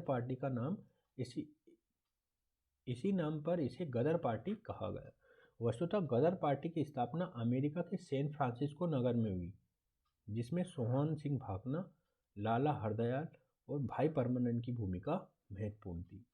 पार्टी के अध्यक्ष सोहन सिंह भाकना और महासचिव लाला हरदयाल थे एवं कोषाध्यक्ष काशीराम थे। गदर पार्टी धर्मनिरपेक्ष स्वरूप से युक्त थी। इसने विदेशों में रह रहे भारतीयों की समस्या को उठाया और उन्हें एकजुट होकर कार्य करने के लिए प्रेरित किया। गदर आंदोलन की भूमिका इस रूप में भी उल्लेखनीय है कि इसने भारत की आज़ादी की मांग की और भारतीय क्रांतिकारियों को प्रेरित किया। गदर पार्टी के सदस्य करतार सिंह सराभा भी वीरता की वीरता और बलिदान से भगत सिंह अत्यधिक प्रभावित थे।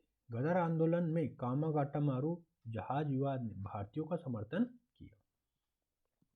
बनारस षड्यंत्र भारत में बड़े सशस्त्र विद्रोह का हिस्सा था, जिसकी योजना गदर आंदोलन ने बनाई थी। अब हम जानेंगे कामागाटा मारू जहाज विवाद, जो 1914 में हुआ था। कनाडा में एक नए कानून के तहत किसी ठेकेदार के जहाज लाए जाने पर प्रतिबंध लगा दिया गया। वस्तुतः सिंगापुर में रह रहे भारतीय ठेकेदार गुरुदत्त सिंह ने जापानी जहाज कामागाटा मारू को किराए पर लिया और दक्षिण पूर्व एशिया में रह रहे भारतीयों को लेकर वैंकूवर, है ना, जो कनाडा है, वैंकूवर प्रस्थान किया। इसका उद्देश्य था कि भारतीय कनाडा जाकर अपने जीवन को समृद्ध बनाएं और भारतीय स्वतंत्रता संग्राम में सहयोग दें। दूसरी तरफ कनाडा की सरकार ने इस जहाज को अपनी सीमा में प्रवेश करने नहीं दिया। इसी संदर्भ में एक तटीय कमेटी, शोर कमेटी जिसे बोलते थे, का गठन हुआ, जिसमें हुसैन रहीम, सोहन लाल पाठक और बलवंत सिंह शामिल थे। इनके प्रयासों के बावजूद भी जहाज कर्नाटक की सीमा से बाहर कर कलकत्ता वापस भेज दिया गया। तो इस प्रकरण को क्या बोलते हैं? कामागाटू मारू प्रकरण। अब अफगानिस्तान में क्या प्रचार हुआ? 1915 में राजा महेंद्र प्रताप और बरकतुल्ला एवं अब्दुल्ला सिंधी के प्रयासों से काबुल में भारत की पहली स्वतंत्र अस्थायी सरकार की स्थापना हुई, जिसमें महेंद्र प्रताप राष्ट्रपति और बरकतुल्ला प्रधानमंत्री बने। क्रांतिकारी आंदोलन का पतन कैसे हुआ? क्रांतिकारी गुप्त संगठनों के कारण आम जनता तक नहीं पहुंच सके। अतः आंदोलन का सामाजिक आधार सीमित था। इस तरह जन आधार के बिना व्यक्तिगत वीरता साम्राज्यवादी शक्ति से कब तक टकराती, मतलब जन समर्थन प्राप्त नहीं था। बम और पिस्तौल की राजनीति आम जनता को आकर्षित नहीं कर पाई। प्रथम विश्व युद्ध में ब्रिटेन और फ्रांस के साथ अमेरिका भी मित्र राष्ट्रों के गुट में आ गया और विदेशों में चल रहे क्रांतिकारी गतिविधियों पर अंकुश लगा। गांधी के अहिंसा के सिद्धांत ने भी क्रांतिकारी विचारधारा पर चोट की। अब हम जानेंगे होम रूल लीग, जो 1916 में बना था। एनी बेसेंट और तिलक ने 1916 में होम रूल लीग की स्थापना की। इसका गठन आयरलैंड के होम रूल लीग के आधार पर किया गया था। इसके उत्तरदायी कारण या परिस्थितियां क्या क्या थी? राष्ट्रवादियों के एक वर्ग का मानना था कि सरकार पर दबाव डालकर भारतीय समस्याओं के प्रति उसका ध्यान आकर्षित किया जाए। मार्ले एवं मिंटो, जो 1909 का अधिनियम था, सुधार का वास्तविक स्वरूप सामने आया, पर उदारवादियों का सरकारी निष्ठा से भ्रम टूट गया। अतः सरकार के विरुद्ध आंदोलन शुरू हुआ। प्रथम विश्व युद्ध में ब्रिटेन द्वारा भारतीय संसाधनों का अत्यधिक प्रयोग किया गया और भारतीयों पर भारी कर आरोपित किए गए। इस दौरान आवश्यक वस्तुओं की कीमतें भी बहुत बढ़ गई थी। अतः भारतीयों की कठिनाइयां भी बढ़ी और वे किसी सरकार विरोधी कार्यक्रम में शामिल होने के लिए तत्पर हुए। जून 1914 में तिलक जेल से रिहा हुए। अतः अब स्वतंत्रता संघर्ष में सक्रिय भूमिका निभाने के लिए किसी अवसर की तलाश में थे। इसी क्रम में वे आयरलैंड के होम रूल लीग के आधार पर प्रशासनिक सुधारों की मांग करने लगे और कहा कि युद्धकालीन संकट के क्षण में हमें ब्रिटेन का सहयोग करना चाहिए। गतिविधि क्या क्या थी होम रूल लीग की? तिलक और एनी बेसेंट ने महसूस किया कि आंदोलन की सफलता के लिए कांग्रेस के उदारवादी और उग्रवादी गुटों में एकता जरूरी है, अतः इनके बीच समझौता होना चाहिए। तिलक और एनी बेसेंट ने किसी प्रकार के आपसी टकराव की संभावनाओं को दूर करने के लिए अलग अलग लीग स्थापित करने का निर्णय लिया। इसी क्रम में तिलक ने अप्रैल 1916 में बेलगाम में होम रूल लीग की स्थापना की, जिसकी शाखाएं महाराष्ट्र, बॉम्बे को छोड़कर, मध्य प्रांत, बरार, कर्नाटक में थी। इन छह शाखाओं में संगठित लीग ने स्वराज की प्राप्ति और भाषाई आधार पर प्रांतों की स्थापना और शिक्षा का प्रचार प्रसार को अपना लक्ष्य घोषित किया। एनी बेसेंट ने सितंबर 1916 में मद्रास में होम रूल लीग की स्थापना की, जिसकी शाखाएं तिलक द्वारा स्थापित किए गए क्षेत्रों को छोड़कर पूरे भारत में थी, जिनकी संख्या लगभग 200 थी। इस लीग के सचिव जॉर्ज अरुंडेल थे। कौन थे? George Arundale. Home rule league आंदोलन का मुख्य उद्देश्य भारतीय जन को स्वशासन के वास्तविक स्वरूप से परिचित कराना था। इसके लिए समाचार पत्रों में लेख लिखे गए, राजनीतिक विषयों पर विद्यार्थियों की कक्षा का आयोजन हुआ, नाटक और गीतों के माध्यम से प्रचार प्रसार किया गया। 1917 की रूसी क्रांति से भी लीग के कार्यों को सहयोग या सहायता मिली। 1918 तक आते आते आंदोलन कमजोर हो गया। वस्तुतः अगस्त 1917 में भारत सचिव मोंटेग्यू ने घोषणा की कि भारत में क्रमिक रूप से स्वशासन दिया जाएगा। इसे अगस्त घोषणा भी कहते हैं। ठीक, तथा एनी बेसेंट ने आंदोलन स्थगित कर दिया। दूसरी तरफ 1918 में तिलक एक मुकदमे के सिलसिले में विदेश चले गए, अतः आंदोलन नेतृत्वहीन हो गया। आंदोलन की उपलब्धियां यह रही कि आंदोलन ने जन सामान्य की महत्ता को स्पष्ट किया। सबसे बढ़कर तिलक और एनी बेसेंट के प्रयासों से 1916 में लखनऊ अधिवेशन के नरम दल और गरम दल के बीच समझौता हो गया। मतलब 1916 में जो 1907 में सूरत स्प्लिट हुई थी, नरम दल और गरम दल, वो 1916 में वापस एक हो गए। कौन से अधिवेशन में? लखनऊ अधिवेशन में।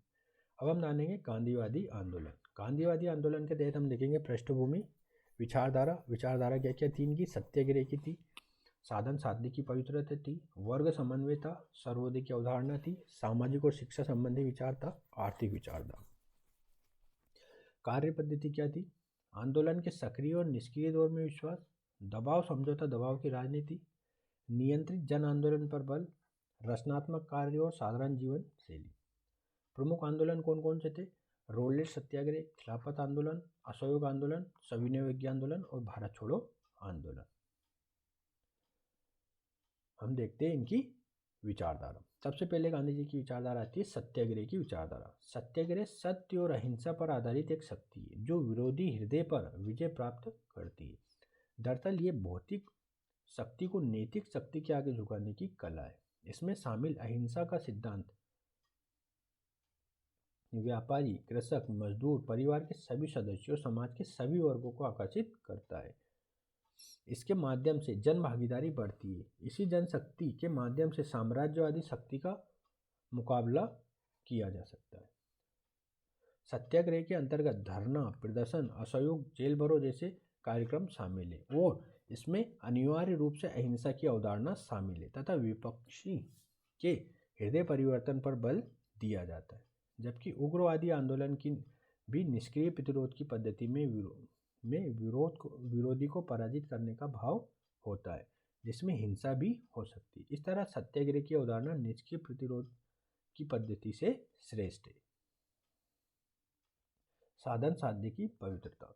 गांधी जी के अनुसार साधन बीज है और साध्य वृक्ष, इसलिए उन्होंने दोनों की पवित्रता पर बल देते हुए साधन की पवित्रता पर सर्वाधिक बल दिया है। वस्तुतः साधन की पवित्रता पर बल देकर जनशक्ति को नैतिक शक्ति से युक्त कर उसे साम्राज्यवादी शक्ति के सामने मजबूती से खड़ा किया जा सकता है। इसी अवधारणा के कारण गांधी ने सुभाष चंद्र बोस के उस दृष्टिकोण का समर्थन नहीं किया जिसमें फांसीवादी शक्तियों का सहयोग लेकर स्वतंत्रता प्राप्ति की बात की जा रही थी। गांधी के साधन की पवित्रता का चिंतन पाश्चात्य राजनीतिक विचारक मैकियावेली के चिंतन से भिन्न हो जाता है, क्योंकि मैकियावेली ने साध्य को सर्वाधिक महत्वपूर्ण माना और इसकी पूर्ति के लिए साधन चाहे कैसा भी हो। अब हम देखेंगे सर्वोदय की अवधारणा। गांधी ने समाज के सभी व्यक्तियों की उन्नति की बात की। वस्तुतः गांधी जी जॉन रस्किन की पुस्तक अनटू दिस लास्ट से प्रभावित थे, जहां सभी की उन्नति की बात की गई। जॉन रस्किन की शिक्षाओं में सर्वप्रमुख बिंदु क्या थे? व्यक्ति की भलाई सबकी भलाई है। एक वकील के कार्य का मूल्य एक न्याय के कार्य के बराबर है, अतः सबको जीविका उपार्जन का अधिकार है और सभी के आजीविका के साधन सम्मानित है, अतः कार्यों के आधार पर कोई छोटा बड़ा नहीं होता।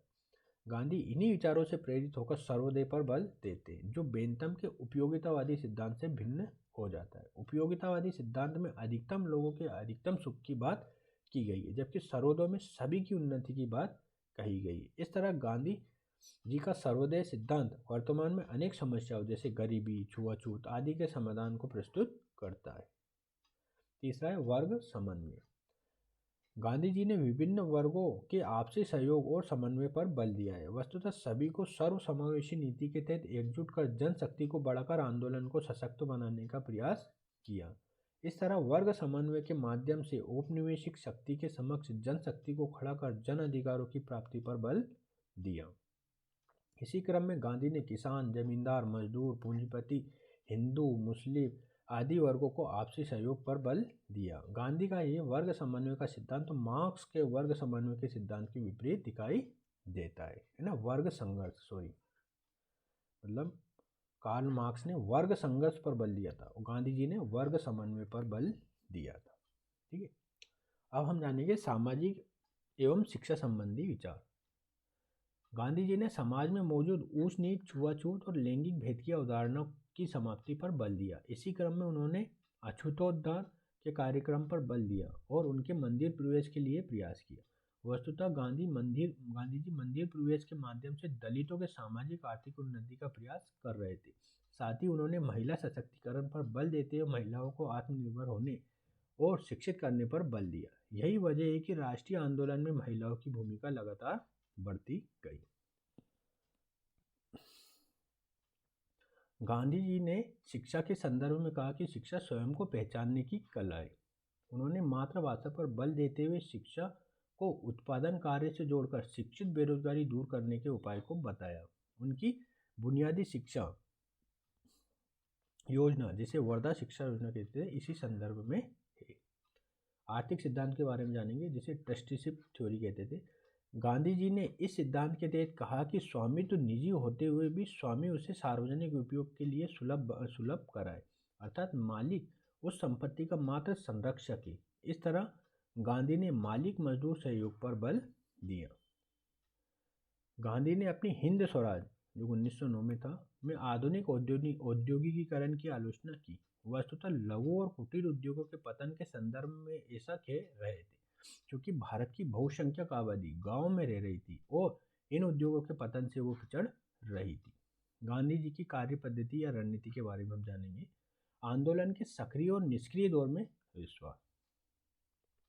गांधी के अनुसार जन आंदोलन लंबे समय तक नहीं चल सकता, क्योंकि जनता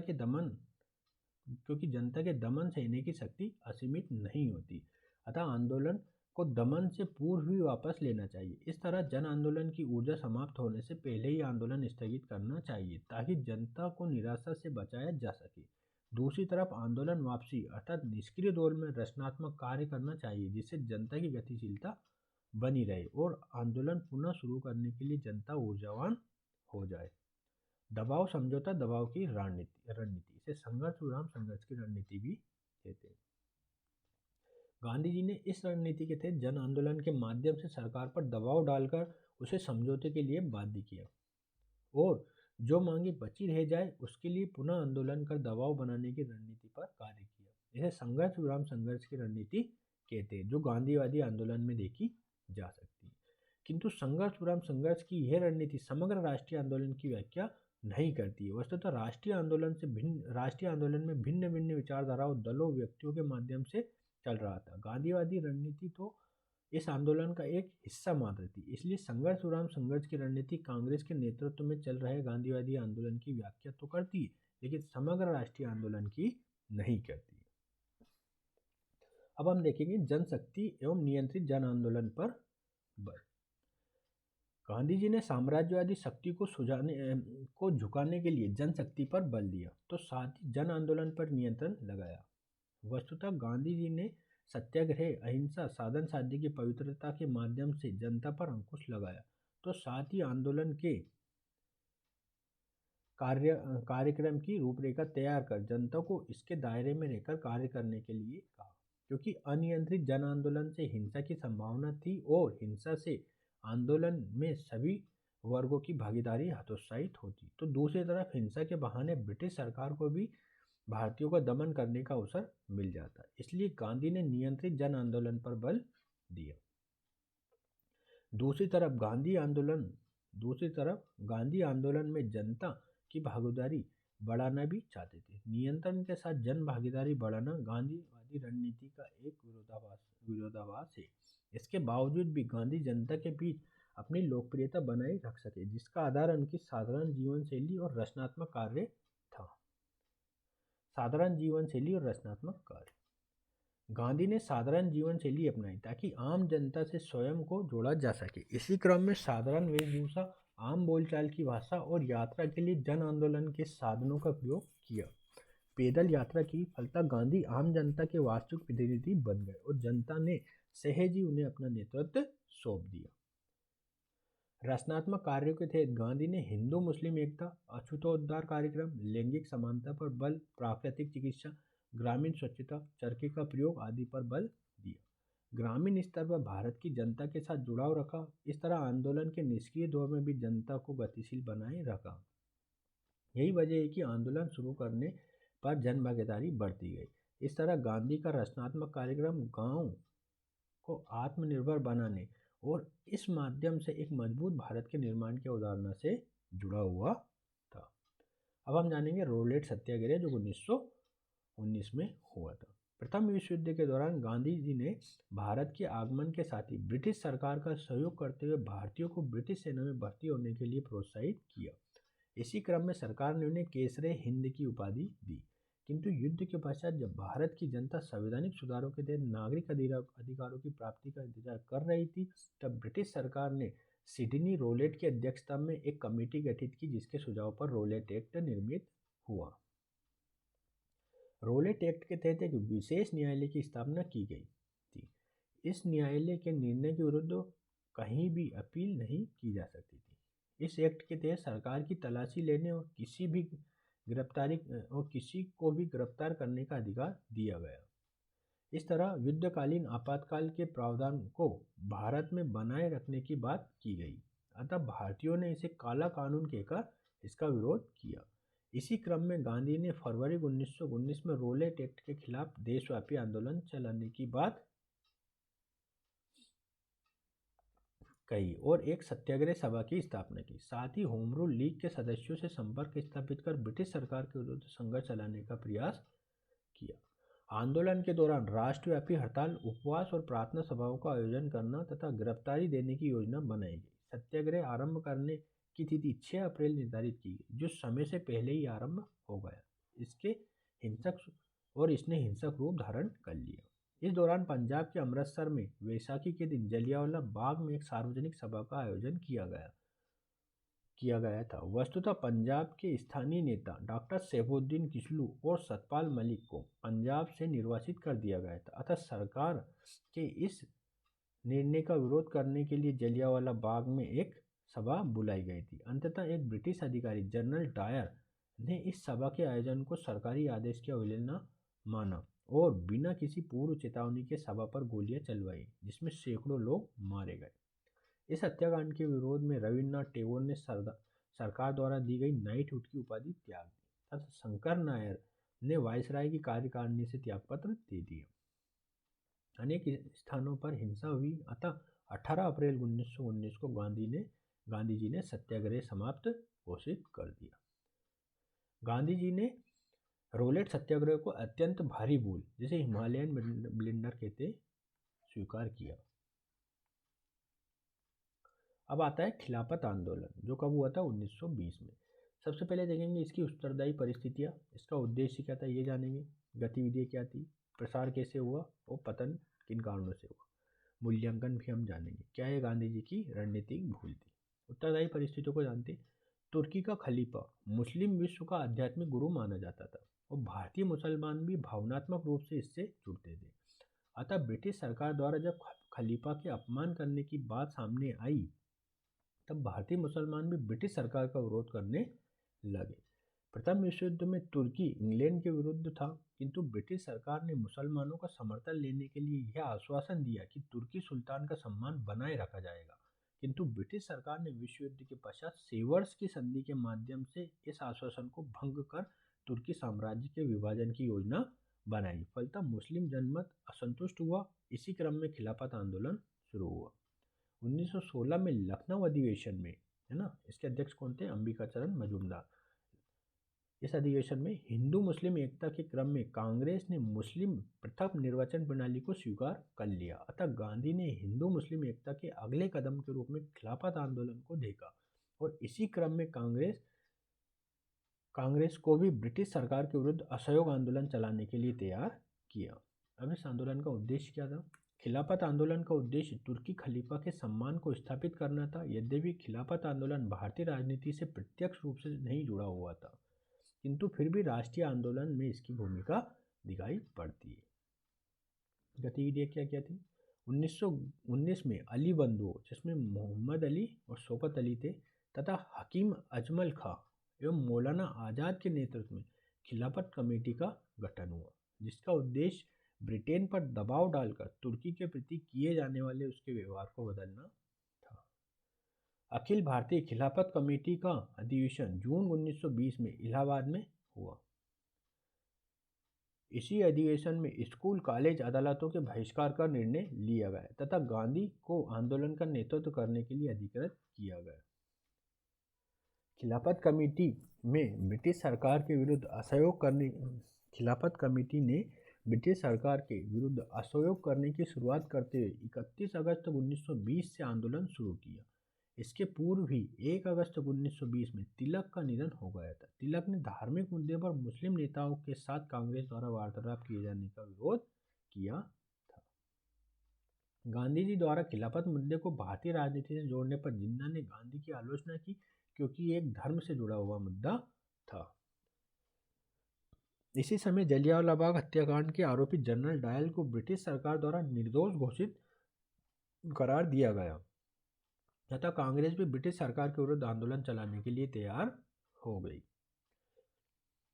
इस आंदोलन का पतन कैसे हुआ? भारत में कांग्रेस द्वारा चलाए जा रहे असहयोग आंदोलन के बढ़ते प्रभाव से स्वराज प्राप्ति का मुद्दा प्रमुख हो गया और खिलाफत का मुद्दा दब गया। दूसरी तरफ खिलाफत नेताओं को ब्रिटिश दमन का सामना भी करना पड़ा। 1923 में जब तुर्की सुल्तान मुस्तफा कमाल पाशा ने आधुनिकीकरण के क्रम में खलीफा के पद को समाप्त कर दिया तो चल रहा खिलाफत आंदोलन भी समाप्त हो गया। परिणाम क्या हुए? खिलाफत आंदोलन ने भारतीय राजनीति में ब्रिटिश सरकार विरोधी आंदोलन को मजबूत बनाया। वस्तुतः आंदोलन के दौरान ब्रिटिश साम्राज्यवाद के विरुद्ध हिंदू मुस्लिम एकजुटता नजर आई। भारतीय राजनीति में किसी धर्म विशेष के मुद्दे को शामिल किया गया, फलतः धार्मिक रूढ़िवादी तत्वों को राजनीतिक हस्तक्षेप का मौका मिला। इससे सांप्रदायिकता को बढ़ावा मिला। मूल्यांकन क्या है इसका? खिलाफत आंदोलन को भारतीय राजनीति से जोड़ने पर इसे गांधी जी द्वारा एक रणनीतिक भूल कहा जाता है, क्योंकि इससे धार्मिक तत्वों को राजनीतिक हस्तक्षेप करने का मौका मिला, फलतः सांप्रदायिकता को बढ़ावा मिला। इस संदर्भ में कोई निर्णायक टिप्पणी करने से पूर्व यह जानना जरूरी है कि गांधी जी ने ये खिलाफत का मुद्दा भारतीय राजनीति से क्यों जोड़ा। इसके निम्नलिखित कारण रहे। ब्रिटिश सरकार फूट डालो और राज करो की नीति को लागू करते हुए सांप्रदायिकता को प्रोत्साहित कर रही थी। ऐसे में खिलाफत का मुद्दा हिंदू मुस्लिम एकता का अवसर प्रदान कर रहा था। इसी तरह खिलाफत का मुद्दा किसी धर्म विशेष से जुड़ा हुआ जरूर था, किंतु ये किसी दूसरे धर्म का विरोध नहीं कर रहा था। अतः भारत के अंदर विभिन्न धर्म के लोग इस आंदोलन का समर्थन कर रहे थे। गांधी जी ने साम्राज्यवाद विरोधी आंदोलन को मजबूत बनाने के लिए तथा जनशक्ति को एकजुट करने के लिए इसे एक सुनहरे अवसर के रूप में देखा और इसे राजनीति से जोड़ा। इस दृष्टि से ये गांधी जी का एक रणनीतिक कदम दिखाई पड़ता है। साथ ही गांधी जी का धर्म के प्रति दृष्टिकोण जानना भी जरूरी है। गांधी जी धर्म को नैतिकता का पर्याय मानते थे, इसलिए उन्होंने धर्म और राजनीति को अलग करके नहीं देखा और उसे राजनीति से जोड़ा, जो आधुनिक राजनीतिक चिंतन के विपरीत दिखाई देता है, किंतु यह गांधी जी के सर्वोत्तम संभाव के चिंतन के दायरे में दिखाई पड़ता है। कुल मिलाकर धर्म और राजनीति के मिलने से धार्मिक रूढ़िवादी तत्वों को राजनीतिक हस्तक्षेप करने का मौका मिला और इससे सांप्रदायिकता को बढ़ावा मिला। अब हम जानेंगे असहयोग आंदोलन ये कब हुआ था? 1920 से 22 तक। ठीक है, तो इसके सबसे पहले जानेंगे उत्तरदायी परिस्थितियाँ, इसकी गतिविधियाँ क्या क्या थी, कार्यक्रम क्या क्या थे, प्रसार कैसे हुआ और क्या आंदोलन सफल रहा, इसका मूल्यांकन करेंगे, है ना। और आंदोलन वापसी के संदर्भ में कुछ विवाद थे, उसको भी हम जानेंगे। उत्तरदायी परिस्थितियाँ क्या थी? प्रथम विश्व युद्धकालीन ब्रिटिश आश्वासनों एवं वादों को रोलेट एक्ट ने झूठा साबित कर दिया। दूसरी तरफ पंजाब के जलियांवाला बाग में हुए हत्याकांड के कारण सरकार का अमानवीय स्वरूप उजागर हुआ, फलतः लोगों में ब्रिटिश सरकार के विरुद्ध असंतोष बढ़ा। मोंटेग्यू चेम्सफोर्ड सुधार 1919 ने प्रांतों में द्वैध शासन लागू किया, जबकि ब्रिटिश सरकार ने भारतीयों को स्वशासन देने की बात कही थी, अतः इससे भारतीय असंतुष्ट हुए। तुर्की के खलीफा के प्रति ब्रिटेन ने अपमानजनक कदम उठाते हुए तुर्की राज्य के विभाजन की योजना बनाई। कौन सी संधि की थी इसके तहत? सेवर्ट्स की संधि। अतः भारत के मुस्लिम भी ब्रिटिश सरकार के विरुद्ध सक्रिय हुए और खिलाफत आंदोलन शुरू हुआ। इस तरह भारत में ब्रिटिश सरकार विरोधी वातावरण मौजूद था। प्रथम विश्व युद्ध जनित आर्थिक कठिनाइयों ने भारतीय जनजीवन को कष्टपूर्ण बनाया, अतः ब्रिटिश सरकार के विरुद्ध जन भावनाएं उग्र हुई। इसी क्रम में असहयोग आंदोलन शुरू हुआ। गतिविधियां क्या क्या थी? असहयोग आंदोलन का प्रस्ताव कांग्रेस ने सितंबर 1920 में कलकत्ता के विशेष अधिवेशन में रखा। इसके अध्यक्ष कौन थे? लाला लाजपत राय। किंतु यहाँ चित्तरंजन दास ने प्रस्ताव का विरोध किया। आगे चलकर दिसंबर 1920 में नागपुर के नियमित अधिवेशन में है ना, जिसके अध्यक्ष कौन थे? राघवाचार्य। नियमित अधिवेशन में कांग्रेस ने असहयोग आंदोलन का प्रस्ताव पारित करते हुए उसके कार्यक्रम को मंजूरी दी। यहाँ आंदोलन के समर्थन में मुख्य प्रस्ताव चित्तरंजन दास ने रखा। नागपुर अधिवेशन में कांग्रेस के संगठनात्मक स्वरूप में परिवर्तन आया। वस्तुतः कांग्रेस का नया संविधान गांधी ने तैयार किया, जिसके तहत प्रांत के साथ साथ जिला, तालुका, गांव सभी स्तर पर कांग्रेस कमेटी का गठन किया गया, जहां प्रांतीय समिति का गठन भाषा के आधार पर किया गया। अब सदस्यता शुल्क में कमी कर उसे 5 रुपये से 25 पैसे कर दिया गया, ताकि आम जनता को कांग्रेस का सदस्य बनाया जा सके। इस तरह कांग्रेस आम आदमी की पार्टी बन गई। वायसराय डफरिंग ने कांग्रेस को मुट्ठी भर लोगों का प्रतिनिधित्व करने वाली संस्था कहा था, जो अब गलत साबित हुआ। जब कांग्रेस की स्थापना हुई थी तो मैंने ये बात बताई थी कि डफरिंग ने इसे मुट्ठी भर लोगों की संस्था बताया। इस तरह कांग्रेस ने जन संघर्ष की अवधारणा को स्वीकार किया। कांग्रेस का सामाजिक आधार व्यापक हुआ, फलतः राष्ट्रीय आंदोलन में जन भागीदारी बढ़ी। इसी संदर्भ में नागपुर अधिवेशन को राष्ट्रीय आंदोलन की दिशा में मील का पत्थर कहा गया। कार्यक्रम क्या क्या था इसका? ब्रिटिश सरकार द्वारा दी गई उपाधियों को लौटाना, शिक्षण संस्थाओं का बहिष्कार करना, अदालतों, विधान परिषदों, विदेशी वस्तुओं का बहिष्कार करना, जरूरत पड़ने पर कर रोको आंदोलन चलाना। कार्य क्या क्या थे? रचनात्मक कार्य, स्वदेशी पर बल देते हुए चरखा चलाना, कताई बुनाई गतिविधियों को अपनाना, राष्ट्रीय विद्यालयों का निर्माण करना, पंचायतों के माध्यम से विवादों को निपटाना, छुआछूत के विरुद्ध कदम उठाना, हिंदू मुस्लिम एकता को बढ़ावा देना।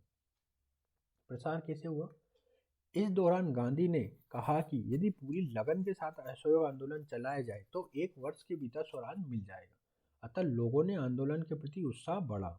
इस क्रम में बंगाल के क्रांतिकारी संगठनों ने भी कांग्रेस के कार्यक्रमों में भी पूर्ण समर्थन देने की घोषणा की। आंदोलन के दौरान मोतीलाल नेहरू, जवाहरलाल नेहरू, चित्तरंजन दास, राजगोपालाचारी, टी प्रकाशम, आसफ अली जैसे वकीलों ने अदालत का बहिष्कार किया। आंदोलन के दौरान तिलक स्वराज फंड का निर्माण हुआ, जो धन संग्रह में अपने लक्ष्य से आगे निकल गया। इसका लक्ष्य 1 करोड़ रुपए जमा करना था, मतलब इससे भी ज़्यादा जमा हो गए थे। विद्यार्थियों ने स्कूल कॉलेज छोड़ दिया। शिक्षण संस्थाओं के बहिष्कार में पश्चिम बंगाल सबसे आगे रहा। सुभाष चंद्र बोस भी सिविल सेवा से त्यागपत्र देकर आंदोलन में शामिल हुए और फिर नेशनल कॉलेज कलकत्ता के प्रधानाचार्य बने।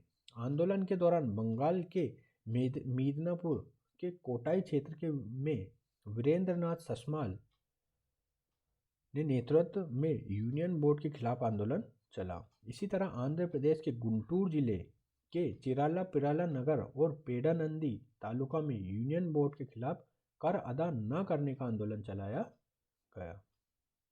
बंगाल के राष्ट्रवादी नेता सेनगुप्त ने रेलवे मजदूरों की हड़ताल की भूमिका निभाई। रेलवे मजदूरों ने जो हड़ताल की थी उसमें भूमिका निभाई। नवंबर 1921 तक आंदोलन उग्र हो गया। वस्तुतः वेल्स के राजकुमार के आगमन पर बॉम्बे में हिंसा हुई। इस दौरान गांधी जी ने कहा कि स्वराज की गंध से नथुने फटने लगे।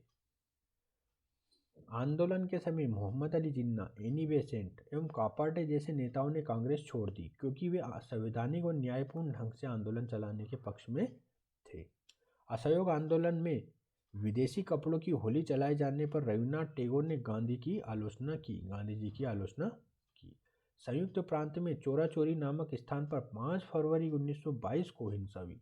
अतः गांधी जी ने 12 फरवरी 1922 को बारदोली प्रस्ताव के तहत आंदोलन वापस ले लिया। अनेक राष्ट्रवादी नेता जैसे चित्तरंजन दास, मोतीलाल नेहरू, सुभाष चंद्र बोस, जवाहरलाल नेहरू गांधी जी के असहयोग आंदोलन की वापसी के निर्णय पर असहमत थे। अंततः गांधी को मार्च 1922 में सरकार ने गिरफ्तार कर लिया। अब इस आंदोलन के बारे में जानेंगे। क्या आंदोलन असफल रहा? गांधी जी ने आंदोलन के दौरान कहा था कि 1 वर्ष के भीतर स्वराज मिल जाएगा, किंतु ऐसा नहीं हुआ और 1 वर्ष पश्चात आंदोलन अचानक वापस ले लिया। इस आधार पर आंदोलन को असफल कहा जाता है। किसी आंदोलन की सफलता इस बात से निर्धारित नहीं होती कि उसने लक्ष्य पाया अथवा नहीं, बल्कि इस बात से भी निर्धारित होती है कि आंदोलन ने क्या प्रभाव छोड़ा। इस दृष्टि से असहयोग आंदोलन को असफल नहीं कहा जा सकता, क्योंकि राष्ट्रीय आंदोलन पर इसका गहरा प्रभाव दिखाई पड़ता है। इसकी उपलब्धियां निम्नलिखित दिखाई पड़ती। पहली बार पूरे देश की जनता ने ब्रिटिश सरकार के विरुद्ध एकजुटता प्रदर्शित की। पहली बार ये स्पष्ट हुआ कि स्वतंत्रता की भूख केवल पढ़े लिखे धनी वर्ग को ही नहीं बल्कि पूरे राष्ट्र को है। किसान, मजदूर, महिलाएं, बच्चे, हिंदू, मुस्लिम की आंदोलन में सक्रिय भागीदारी रही, अतः आंदोलन का सामाजिक आधार व्यापक हुआ। आंदोलन ने जनता में ये विश्वास पैदा किया कि देश का प्रत्येक नागरिक दासता से मुक्ति पाने के लिए संघर्ष कर सकता है। आंदोलन वापसी के संदर्भ में विवाद, कुछ विवाद भी है आंदोलन वापसी के संदर्भ में। असहयोग आंदोलन वापसी के संदर्भ में ये कहा गया कि गांधी ने धनी लोगों अर्थात पूंजीपतियों के हित में आंदोलन वापस ले लिया है। गांधी जी को यह लगने लगा कि आंदोलन का नेतृत्व उनके हाथ से निकलकर लड़ाकू ताकतों जैसे किसान और मजदूर के हाथ में जाने वाला है, अतः जमींदारों के हितों की सुरक्षा के लिए आंदोलन को अचानक वापस ले लिया गया। इसी क्रम में बारदोली में किसानों को अपने कर दायित्व का पालन करते रहने की बात कही। अब वास्तविक कारण क्या था आंदोलन वापसी का? असहयोग आंदोलन वापसी को गांधी जी के समग्र राजनीतिक चिंतन और रणनीति के संदर्भ में समझे जाने की जरूरत है। वस्तुतः गांधी जी ने अहिंसात्मक आंदोलन पर बल दिया था क्योंकि हिंसा से सरकार को दमन करने का अवसर मिल जाता। चोरी चौरा कांड में एक व्यापक जन आंदोलन की संभावनाएं कम हो गई थी। यदि पहला व्यापक राष्ट्रीय आंदोलन आरंभ में ही ब्रिटिश दमन का शिकार हो जाता तो जनता में निराशा फैलती, अतः कांग्रेस कार्यकारिणी और अपने ऊपर जिम्मेदारी लेते हुए आंदोलन को दमन और निराशा से बचाने के लिए गांधी जी ने आंदोलन को वापस लिया। गांधीवादी रणनीति की मान्यता थी कि जन आंदोलन लगातार लंबे समय तक नहीं चल सकता क्योंकि जनता की ऊर्जा असीमित नहीं होती। असहयोग आंदोलन 1 वर्ष से ज़्यादा चल चुका था और जनता की ऊर्जा समाप्त होने वाली थी, अतः इस ऊर्जा को आगे के आंदोलनों के लिए बनाए और बचाए रखने हेतु आंदोलन वापसी जरूरी समझी गई।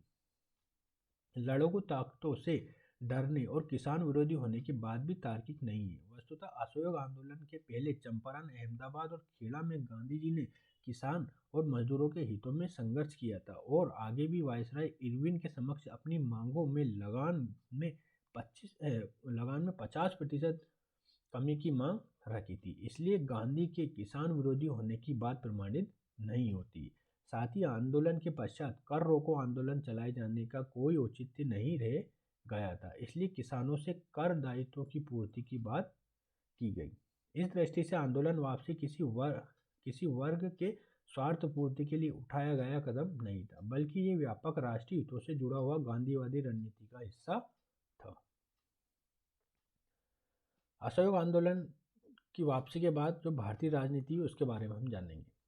स्वराज पार्टी 1923 में बनी, साइमन कमीशन 1927 में आया, नेहरू रिपोर्ट 1928 में, कांग्रेस का लाहौर अधिवेशन 1929 में हुआ और गांधी जी ने अपनी 11 सूत्रीय मांगे 1930 में प्रस्तुत की। किसके समक्ष? मतलब उन्होंने प्रस्तुत की, है ना। अब हम जानेंगे स्वराज पार्टी जो 1923 में बनी थी।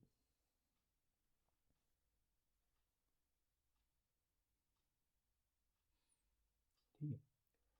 असहयोग आंदोलन की वापसी के पश्चात कांग्रेस के अंदर वैचारिक मतभेद पैदा हुआ। इसी क्रम में परिवर्तनवादी और अपरिवर्तनवादियों के रूप में कांग्रेस के 2 गुट सामने आए। चित्तरंजन दास, मोतीलाल नेहरू, विट्ठल भाई पटेल जैसे नेता चली आ रही गांधीवादी नीति में परिवर्तन चाहते थे। इनका मानना था कि कांग्रेस चुनाव में शामिल हो और विधायिका में प्रवेश कर सरकार की नीतियों का विरोध करे। ये गुट परिवर्तनवादी कहलाए। दूसरी तरफ अपरिवर्तनवादी नेता जैसे राजेंद्र प्रसाद, राजगोपालाचारी, वल्लभ भाई पटेल ने चली आ रही गांधीवादी नीतियों में किसी तरह के परिवर्तन को स्वीकार नहीं किया, बल्कि वे गांधीवादी रचनात्मक कार्यक्रम में ही चलाए जाने के पक्ष में थे। ऐसी स्थिति में कांग्रेस के गया अधिवेशन जो दिसंबर 1922 में हुआ था और अध्यक्ष कौन थे? चित्तरंजन दास। गया अधिवेशन में विधायिका में प्रवेश का प्रस्ताव अस्वीकृत हो गया। अच्छा, चित्तरंजन दास ने एक स्वराज पार्टी का गठन किया। इसके अध्यक्ष चित्तरंजन दास और सचिव मोतीलाल नेहरू थे।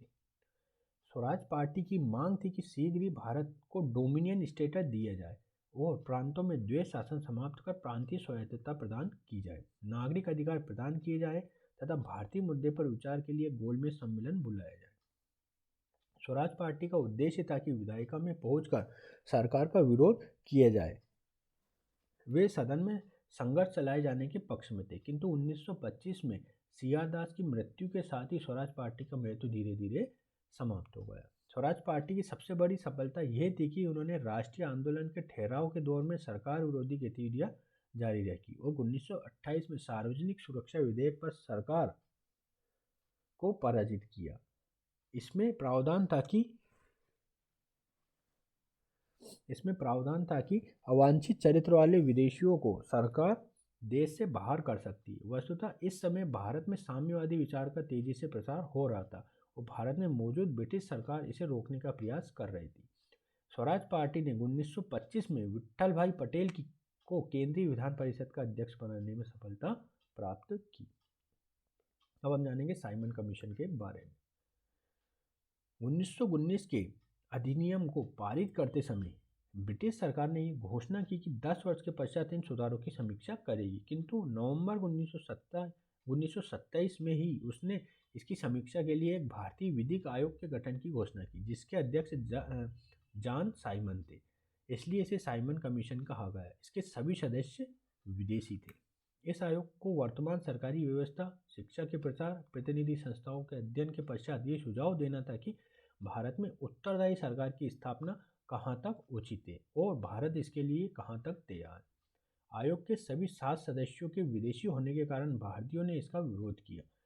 इनका कहना था कि भारतीय मुद्दों पर विचार के लिए आए आयोग में भारतीय सदस्यों को होना जरूरी है। अतः कांग्रेस ने 1927 के मद्रास अधिवेशन, जिसके अध्यक्ष मोहम्मद अंसारी थे, में आयोग के बहिष्कार का संकल्प लिया गया। साइमन कमीशन के बहिष्कार में कांग्रेस, मुस्लिम लीग, किसान मजदूर पार्टी, हिंदू महासभा ने मुख्य भूमिका निभाई, जबकि पंजाब की संघवादी पार्टी और मद्रास की जस्टिस पार्टी ने बहिष्कार न करने का निर्णय लिया। साइमन कमीशन 3 फरवरी 1928 को बॉम्बे पहुंची, जहां उसे काले झंडे दिखाए गए। इस दौरान इसके विरुद्ध प्रदर्शन कर रहे लाला लाजपत राय पर लाहौर में पुलिस ने लाठियां चलाई। फलतः नवंबर 1928 में उनकी मृत्यु हो गई। साइमन कमीशन ने 1930 में अपनी रिपोर्ट प्रस्तुत की, जिसके प्रमुख बिंदु क्या थे? प्रांतों में एक उत्तरदायी सरकार का गठन किया जाए, केंद्रीय विधानमंडल को पुनर्गठित किया जाए, केंद्र में उत्तरदायी सरकार का गठन न किया जाए क्योंकि अभी इसके लिए उचित समय नहीं आया। अब आती है नेहरू रिपोर्ट 1928 में जो आई थी। भारत सचिव लॉर्ड बर्केनहेड ने भारतीयों को एक ऐसे संविधान निर्माण की चुनौती दी जो सभी दलों और गुटों को स्वीकार हो। इसी क्रम में मोतीलाल नेहरू की अध्यक्षता में एक समिति का गठन हुआ, जिसमें शोएब कुरैशी, अली इमाम, सुभाष चंद्र बोस, तेज बहादुर सप्रू, मंगल सिंह आदि शामिल थे। इस समिति ने अगस्त 1928 में अपनी रिपोर्ट प्रस्तुत की, जिसे नेहरू रिपोर्ट के नाम से जाना जाता है, जिसके प्रमुख बिंदु निम्न थे। भारत को डोमिनियन स्टेटस दिया जाए और एक उत्तरदायी सरकार का गठन हो। मुस्लिम पृथक निर्वाचन प्रणाली समाप्त करके संयुक्त निर्वाचन प्रणाली लागू की जाए। भाषाई आधार पर प्रांतों का गठन हो। मौलिक अधिकारों जैसे वयस्क मताधिकार, महिलाओं को समानाधिकार दिया जाए। केंद्र तथा प्रांतों में शक्तियों का स्पष्ट विभाजन किया जाए और अवशिष्ट शक्तियां केंद्र को दी जाए। सिंध को बॉम्बे से अलग कर एक नया प्रांत बनाया जाए। भारत में एक प्रतिरक्षा समिति तथा एक उच्चतम न्यायालय की स्थापना की जाए। एक धर्मनिरपेक्ष राज्य की स्थापना की जाए। नेहरू रिपोर्ट में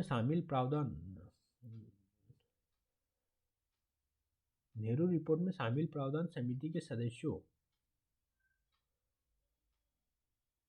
के बहुमत के आधार पर बनाए जाने थे। मतलब नेहरू रिपोर्ट को सदस्यों के बहुमत के हिसाब पर बनाए जाने थे। नेहरू रिपोर्ट से सुभाष चंद्र बोस और जवाहरलाल नेहरू डोमिनियन स्टेट के मुद्दे पर असहमत थे। अतः दोनों ने मिलकर 1928 में भारतीय स्वतंत्रता लीग का गठन किया और पूर्ण स्वराज की मांग रखी। दूसरी तरफ जिन्ना ने नेहरू रिपोर्ट को अस्वीकार कर दिया और मार्च 1929 में 14 सूत्रीय मांगें प्रस्तुत की, जिसमें मुस्लिम पृथक निर्वाचन प्रणाली को बनाए रखने और प्रांतों को अवशिष्ट शक्तियां देने की बात मुख्य रूप से शामिल थी। यह मांग मुस्लिम अलगाव और सांप्रदायिकता के विकास में सहायक सिद्ध हुई। अब हम जानेंगे लाहौर अधिवेशन 1929 में जो हुआ था। कांग्रेस के लाहौर अधिवेशन में गांधी जी के प्रयासों से जवाहरलाल नेहरू अध्यक्ष बने। नेहरू ने इस अधिवेशन में लंदन में होने वाले गोलवेज सम्मेलन का बहिष्कार करने और पूर्ण स्वराज का प्रस्ताव रखा। गांधी जी गांधी जी को सविनय अवज्ञा आंदोलन चलाने के लिए अधिकृत किया गया। 26 जनवरी 1930 को पूरे राष्ट्र में स्वतंत्रता दिवस मनाने का निश्चय किया गया। लाहौर अधिवेशन में जवाहरलाल नेहरू ने कहा कि मैं एक समाजवादी हूँ, मेरा राजाओं और महाराजाओं में कोई विश्वास नहीं है और ना ही मैं उस उद्योग में विश्वास रखता हूँ जिसे आधुनिक राजा और महाराजा निर्मित करते हैं तथा पुराने राजाओं से अधिक जनताओं की जिंदगी और भाग्य को नियंत्रित करते हैं। वस्तुतः ये पुराने सामंतों के समान ही लूटपाट कर शोषण करते हैं। गांधी जी की 11 सूत्रीय मांगे जो 1930 में आई थी। गांधी जी ने जनवरी 1930 में अपने यंग इंडिया लेख में 11 सूत्रीय मांगे प्रस्तुत की थी जो निम्नलिखित है। सिविल सेवाओं और सेना के व्यय में 50% की कमी की जाए, लगान में 50% की कमी की जाए, नशीली वस्तुओं की बिक्री पर पूर्ण रोक लगाई जाए, नमक कर समाप्त कर दिया जाए और नमक उत्पादन पर सरकार का एकाधिकार समाप्त हो। भारतीय कपड़ा उद्योग को संरक्षण दिया जाए अर्थात विदेशी वस्त्रों के आयात पर नियंत्रण लगाया जाए। सभी राजनीतिक कैदी आज़ाद कर दिए जाए। गुप्तचर विभाग समाप्त कर दिया जाए। शस्त्र कानून में परिवर्तन किया जाए और भारतीयों को आत्मरक्षा हेतु शस्त्रों के रखने का लाइसेंस दिया जाए। सरकार ने इन मांगों को अस्वीकार कर दिया। इस पर गांधी जी ने कहा कि हमने घुटने टेक कर रोटी मांगी थी, बदले में मुझे पत्थर मिला। अंग्रेजी राज्य सिर्फ बल प्रयोग का जवाब देती है। इस क्रम में गांधी जी ने सविनय अवज्ञा आंदोलन प्रारंभ किया। अब हम जानेंगे सविनय अवज्ञा आंदोलन। ठीक है, तो ये कब हुआ था? 1930 में हुआ था। सबसे पहले इसका हम आरंभ जानेंगे, इसका कार्यक्रम क्या था ये जानेंगे, प्रसार कैसे हुआ ये जानेंगे, सामाजिक आधार क्या था ये जानेंगे और इसको स्थगित किया जाना जानेंगे। ठीक है, तो आरंभ देखते हैं। 12 मार्च 1930 को गांधी जी अपने 78 अनुयायियों के साथ साबरमती आश्रम से नमक आंदोलन की शुरुआत करते हुए 6 अप्रैल 1930 को डांडी पहुंचे। डांडी पहुंचकर नमक कानून का उल्लंघन किया। सुभाष चंद्र बोस ने डांडी मार्च की तुलना नेपोलियन के पेरिस मार्च और मुसोलिनी के रोम अभियान से की। कार्यक्रम क्या था? नमक कानून का उल्लंघन करना। नमक को केंद्रीय मुद्दा बनाने का क्या कारण था? गांधी जी ने नमक को केंद्रीय मुद्दे के रूप में इसलिए चुना कि यह जन सामान्य से जुड़ा मुद्दा था और वर्ग समन्वय का आधार था। ये दैनिक उपयोग की वस्तु थी, अतः समाज के सभी वर्गों जैसे किसान, मजदूर, धनी, निर्धन, शहरी, ग्रामीण के लिए समान महत्व था। अतः नमक के मुद्दे पर सहजता से इसका समर्थन प्राप्त किया जा सकता था। इतना ही नहीं, नमक मुद्दे पर किसी तरह के सांप्रदायिक टकराव की आशंका नहीं थी। नमक का यह मुद्दा पूर्ण स्वराज की अवधारणा से भी जुड़ जाता था, क्योंकि सरकारी एकाधिकार को समाप्त कर नमक के निर्माण पर सभी भारतीयों के अधिकार की बात कही गई। इस संदर्भ में गांधी जी ने कहा कि पानी से पृथक नमक नाम की कोई चीज नहीं है। इस पर कर लगाकर सरकार करोड़ों लोगों को भूख से मार सकती है तथा बीमार लोगों को पीड़ित कर सकती है, इसलिए ये अमानवीय है। दूसरा क्या था? विद्यार्थी स्कूल का त्याग करें, वकील अपनी वकालत छोड़ सकते हैं और सरकारी कर्मचारी अपने पदों से त्यागपत्र दे सकते हैं। हर घर में लोग चरखा चलाए और सूत काटे, महिलाएं मदिरा की दुकान के आगे धरना दे। ठीक है, असहयोग आंदोलन में यह मूल कार्यक्रम में शामिल नहीं था। क्या? ये मदिरा की दुकान पे धरना देने वाला, फिर भी महिलाओं ने मदिरा की दुकान के आगे धरना दिया था। रेतवाड़ी क्षेत्रों में लगान रोको अभियान और जमींदारी क्षेत्रों में चौकीदारी कर रोको आंदोलन चलाने की बात कही गई तथा जहां समुद्र न हो और मानसून के कारण समुद्री तटीय क्षेत्रों में जाना संभव नहीं, वहां वन कानूनों का उल्लंघन किया जाए। अब इसका प्रसार क्या था? दक्षिण भारत में तमिलनाडु के तंजौर के समुद्र तट पर राजगोपालाचारी ने कृष्णापल्ली से वेदारण्यम तक की पैदल यात्रा की, तो मालाबार केरल में के कलप्पन ने कालीकट से पोयनूर तक की पैदल यात्रा की। आंध्र प्रदेश के विभिन्न क्षेत्रों में नमक सत्याग्रह के मुख्यालय के रूप में शिविरम की स्थापना की गई। बॉम्बे के धरसना तट पर सरोजिनी नायडू के नेतृत्व में नमक आंदोलन चलाया जा रहा था, किंतु यहाँ पुलिस के व्यापक दमन चक्र चलाया है ना, यहाँ पे पुलिस ने व्यापक दमन चक्र चलाया। इस दमन का आंखों देखा वर्णन अमेरिकी पत्रकार वेब मिलर ने न्यू फ्रीमेन में किया है। सूरत के बच्चों ने तिरंगे की ड्रेस सिलवाकर सरकार को परेशान किया। इसी दौरान बच्चों की वानर सेना और लड़कियों की मदरी सेना का गठन किया गया तथा गांवों तक राष्ट्रीय संदेश पहुंचाने के लिए जादुई लालटेन का प्रयोग किया गया।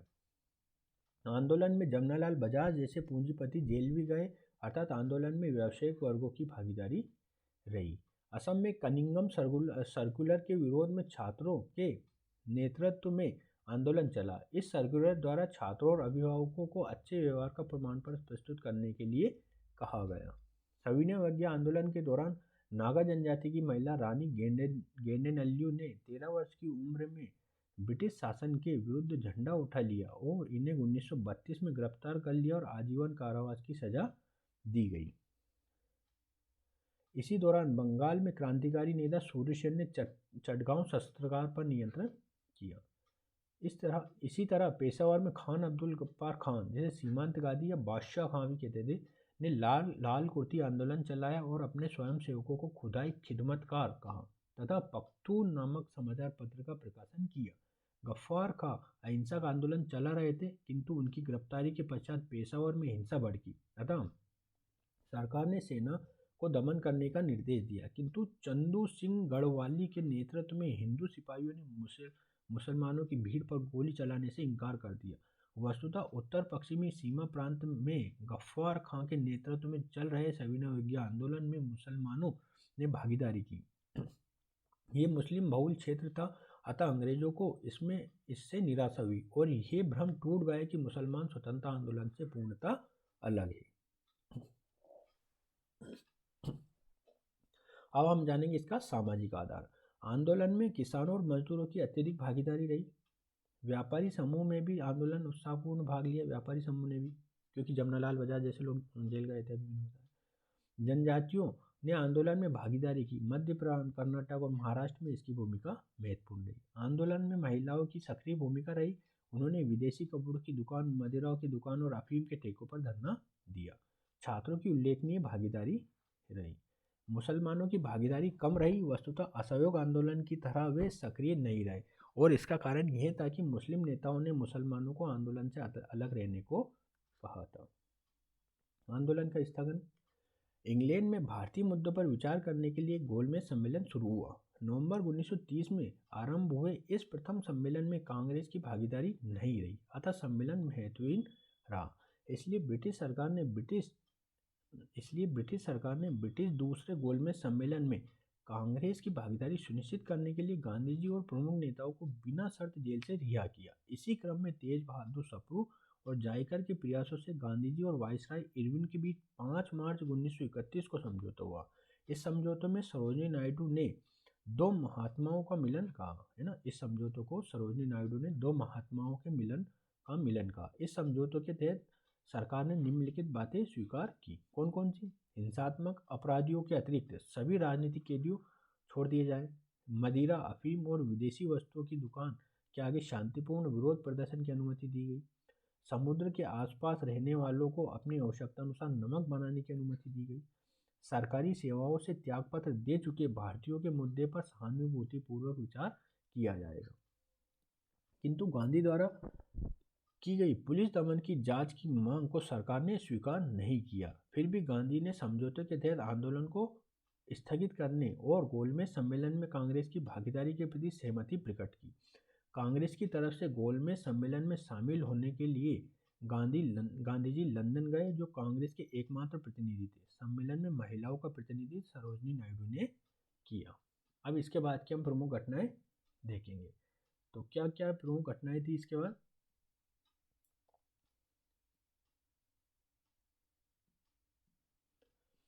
प्रथम गोलमेज सम्मेलन, मतलब इसके आसपास कौन कौन सी घटनाएं थी? प्रथम गोलमेज सम्मेलन नवंबर 1930 में हुआ।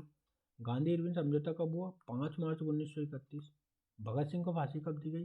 23 मार्च 1931। कांग्रेस का कराची अधिवेशन कब हुआ? 29 मार्च 1931। ठीक है। अध्यक्ष कौन थे कराची अधिवेशन के? वल्लभ भाई पटेल। यहाँ गांधी जी को काले झंडे दिखाए गए थे। क्यों दिखाए गए थे? क्योंकि भगत सिंह को फांसी दे दी गई थी और इस पर इन्होंने अपना मौन साधा हुआ था। जब गांधी इरविन समझौता हुआ तो इस पर इन्होंने अपना कोई मत प्रस्तुत नहीं किया था। सांप्रदायिक निर्णय और पूना पैक्ट, ये कब हुआ था? 1932 में। अब हम देखेंगे सांप्रदायिक निर्णय और पूना पैक्ट। ब्रिटिश प्रधानमंत्री रेमजे मैकडोनाल्ड ने 16 अगस्त 19 1932 में सांप्रदायिक निर्णय की घोषणा की, जो फूट डाल और राज करो की नीति का एक अंग थी। इसके प्रमुख बिंदु निम्नलिखित थे। कौन कौन से? मुसलमान, सिखों और यूरोपियों को पृथक निर्वाचन से युक्त करना, आंग्ल भारतीयों एवं ईसाइयों को भी पृथक निर्वाचन से युक्त करना, बॉम्बे प्रांत में सामान्य निर्वाचन क्षेत्र से कुछ स्थान मराठों के लिए आरक्षित करना, दलित जातियों को अल्पसंख्यक के रूप में मान्यता देते हुए उनके लिए पृथक निर्वाचन प्रणाली लागू करना। यह व्यवस्था 20 वर्षों के लिए लागू की जाए। कांग्रेस ने सरकार के इस सांप्रदायिक निर्णय से गहरी असहमति रखते हुए इसे स्वीकार न करने की बात की। गांधी जी ने सांप्रदायिक निर्णय को राष्ट्रीय एकता और भारतीय राष्ट्रवाद पर प्रहार के रूप में देखा। गांधी जी का मत था कि यदि दलित वर्ग को एक बार पृथक समुदाय का दर्जा दे दिया गया तो इससे उनके अछूत बने रहने की अवधारणा ही स्थायित्व प्राप्त होगा, जबकि मुख्य जरूरत तो अस्पृश्यता को समाप्त करने की। इसी क्रम में उन्होंने सांप्रदायिक पृथक निर्वाचन प्रणाली का विरोध किया और संयुक्त निर्वाचन प्रणाली पर बल देते हुए वयस्क मताधिकार की मांग की।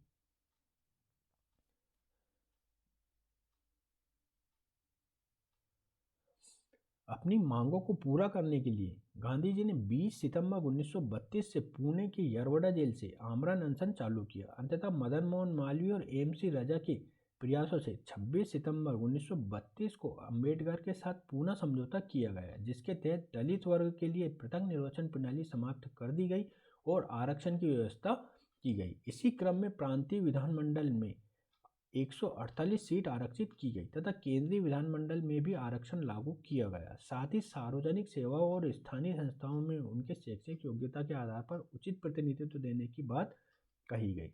ब्रिटिश सरकार ने इस पुनः समझौते को स्वीकार कर लिया। अब दलित उद्धार के प्रति गांधी जी और अंबेडकर के क्या विचार थे?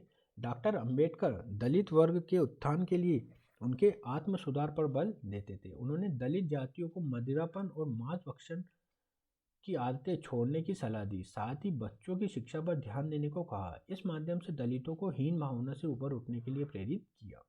अंबेडकर ने शासन की संस्थाओं में दलित वर्ग को पर्याप्त प्रतिनिधित्व देने पर बल देते हुए उन्हें कानूनी अधिकार देने की बात कही, ताकि वे अपने अधिकारों की रक्षा के लिए न्यायालयों की शरण ले सके।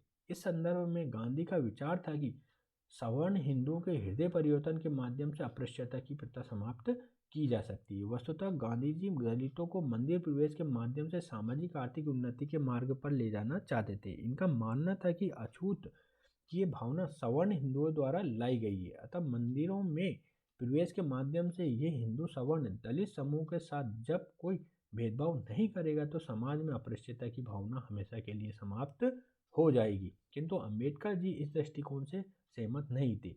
उनके अनुसार अस्पृश्यता की जड़ें हिंदू वर्ण व्यवस्था में निहित है, अतः इस प्रथा को मिटाने के लिए वर्ण व्यवस्था का अंत जरूरी है। अंबेडकर जी ने यह मत रखा कि दलित जातियों का उद्धार तभी होगा जब उनके अधिकारों की शिकायतों के निवारण के लिए कानूनी व्यवस्था कर दी जाएगी। उन्होंने कहा कि राजनीतिक समानता भी कानूनी तरीके से स्थापित होनी चाहिए। इस तरह लोकतंत्र को केवल राजनीतिक लोकतंत्र ही नहीं बल्कि सामाजिक लोकतंत्र के रूप में भी देना चाहिए, है ना। मतलब राजनीतिक लोकतंत्र नहीं, सामाजिक लोकतंत्र भी होना चाहिए।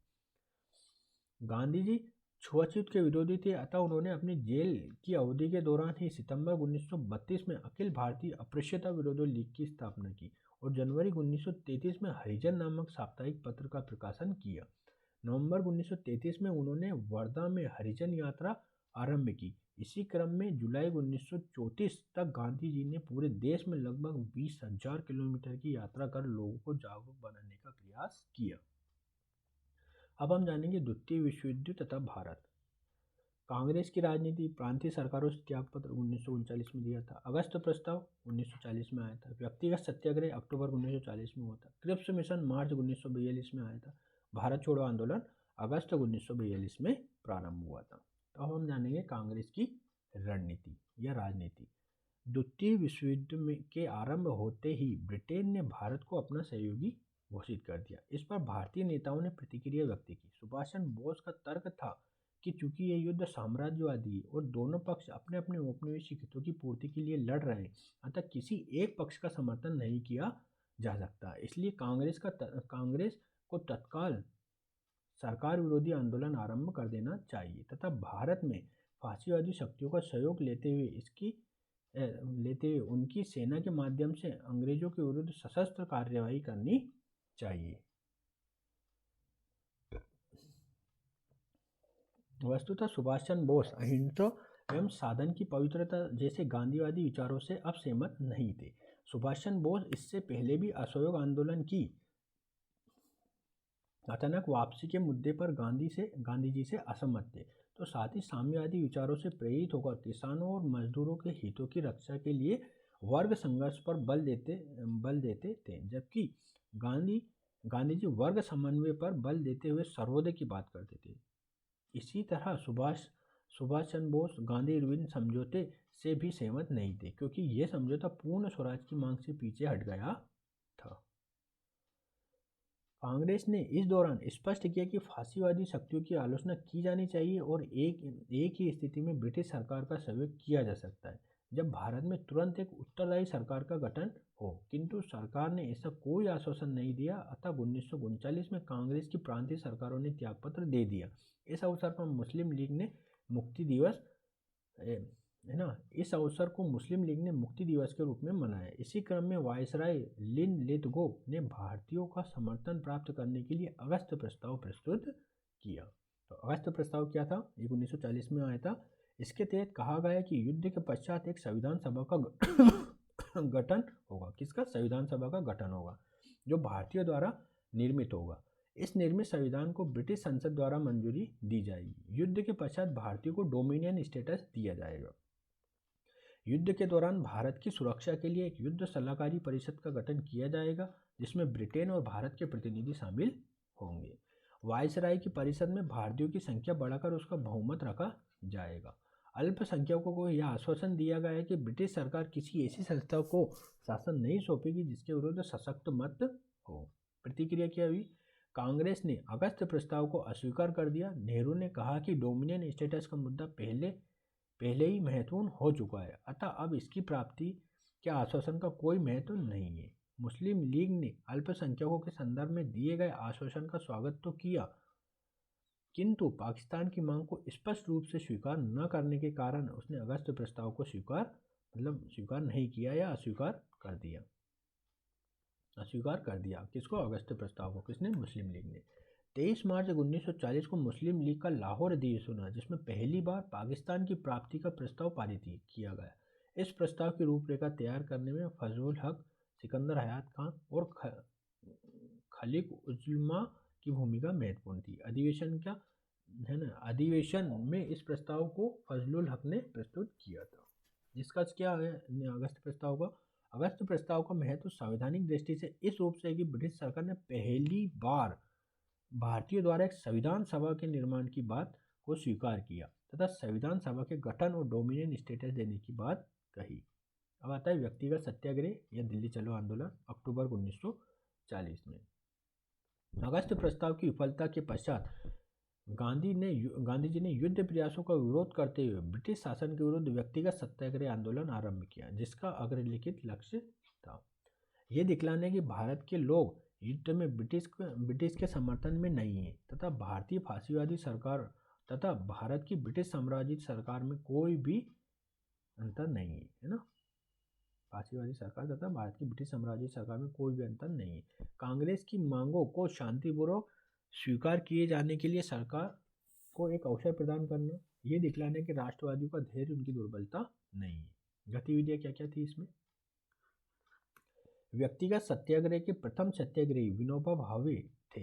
इन्होंने महाराष्ट्र में वर्धा के निकट पवनार में 17 अक्टूबर 1940 को सत्याग्रह की विधिवत शुरुआत की। तो दूसरे सत्याग्रही के रूप में नेहरू और सरदार पटेल थे। इस आंदोलन में सत्याग्रह शुरू करने से पहले ही वहां के जिला अधिकारी को इसकी सूचना दे दी जाती थी तथा सभा में भाषण देते हुए गांव की ओर बढ़ने का प्रयास किया जाता था। ऐसा करते हुए सत्याग्रही दिल्ली की ओर बढ़ेंगे। इसी कारण इसे दिल्ली चलो आंदोलन कहा गया। यह आंदोलन रविवार को स्थगित रहता था। इस आंदोलन को गांधी का एक कमजोर आंदोलन कहा जाता है, किंतु यहाँ मुख्य बात यह है कि आंदोलन शुरू करने का लक्ष्य क्या था। दरअसल गांधी जी ब्रिटिश सरकार के समक्ष विश्व युद्ध के प्रति भारतीयों की असहमति दर्शाना चाह रहे थे, तो साथ ही जन जागरूकता लाना चाह रहे थे। इस दृष्टि से आंदोलन अपने लक्ष्य की पूर्ति करता हुआ दिखाई देखा जा सकता है। अब हम जानेंगे क्रिप्स मिशन, जो मार्च 1942 में आया था। युद्ध प्रयासों में भारतीयों का समर्थन प्राप्त करने के लिए अमेरिकी राष्ट्रपति रूजवेल्ट के दबाव पर ब्रिटिश प्रधानमंत्री चर्चिल ने भारतीयों से समझौता करने के लिए क्रिप्स मिशन की अध्यक्षता में एक दल भारत भेजा। वस्तुतः 1942 में इस समय तक जापान ने दक्षिण पूर्व एशिया के ब्रिटिश केंद्रों पर नियंत्रण स्थापित करने के साथ ही रंगून, जो म्यांमार था, पर नियंत्रण कर लिया था। अतः भारत पर जापानी आक्रमण की आशंका बढ़ी। अतः अंग्रेजों ने भारतीयों का सहयोग प्राप्त करना जरूरी समझा। प्रावधान क्या क्या थे क्रिप्स मिशन के? डोमिनियन स्टेटस देने के साथ ही एक भारतीय संघ की स्थापना की जाएगी, जो ब्रिटिश राष्ट्रमंडल के साथ अपने संबंधों का निर्धारण में स्वतंत्र होगा। युद्ध की समाप्ति के बाद एक संविधान सभा का गठन किया जाएगा और जो प्रांत इससे सहमत नहीं होगा वो भारतीय संघ से अलग अपना संविधान बना सकता है। देशी रियासतों को भी अपना संविधान बनाने का अधिकार होगा। भारतीयों को सरकार में प्रभावी प्रतिनिधित्व दिया जाएगा तथा अल्पसंख्यकों की सुरक्षा के लिए ब्रिटिश सरकार और संविधान सभा के बीच समझौता किया जाएगा। प्रतिक्रिया क्या थी इसमें? कांग्रेस ने क्रिप्स प्रस्ताव अस्वीकार कर दिया क्योंकि इसमें पूर्ण स्वतंत्रता की बात शामिल नहीं थी। साथ ही प्रांतों को भारतीय संघ से अलग होने और अपना संविधान बनाने का अधिकार दिया गया। फलतः इसमें कांग्रेस को पाकिस्तान के निर्माण की झलक दिखलाई पड़ रही थी। गांधी जी ने इसे आगे की तारीख वाला चेक कहा। कांग्रेस की ओर से जवाहरलाल नेहरू और मौलाना आजाद क्रिप्स मिशन से बातचीत करने के लिए अधिकृत थे। क्रिप्स मिशन की असफलता ने गांधी जी को भारत छोड़ो आंदोलन आरंभ करने के लिए बाध्य किया। मुस्लिम लीग ने भी इसका विरोध किया क्योंकि इसमें पाकिस्तान के निर्माण की बात स्पष्ट रूप से शामिल नहीं थी। अंबेडकर जी ने भी इसका विरोध किया क्योंकि प्रांतों के विभाजन के आधार पर दलितों के लिए कानूनी अधिकार प्राप्त नहीं हो सकेंगे। तो साथ ही सिखों ने भी इसका विरोध किया क्योंकि उन्हें भी पंजाब के बांटे जाने का भय हुआ। निष्कर्ष क्या लिख सकते? क्रिप्स मिशन भारतीय आशाओं को पूरा नहीं कर सका। इस संदर्भ में नेहरू ने कहा कि भारत को अनिश्चित खंडों में विभाजित करने के लिए क्रिप्स मिशन आया है। वस्तुतः क्रिप्स के प्रावधान भारतीय प्रांतों को संघ से अलग होने का अधिकार देकर भारत विभाजन की दशा को बढ़ावा दे रहे थे। अब हम भारत छोड़ो आंदोलन को नेक्स्ट वाले वीडियो में जानेंगे। तो इस वीडियो को यहीं समाप्त करते हैं। धन्यवाद।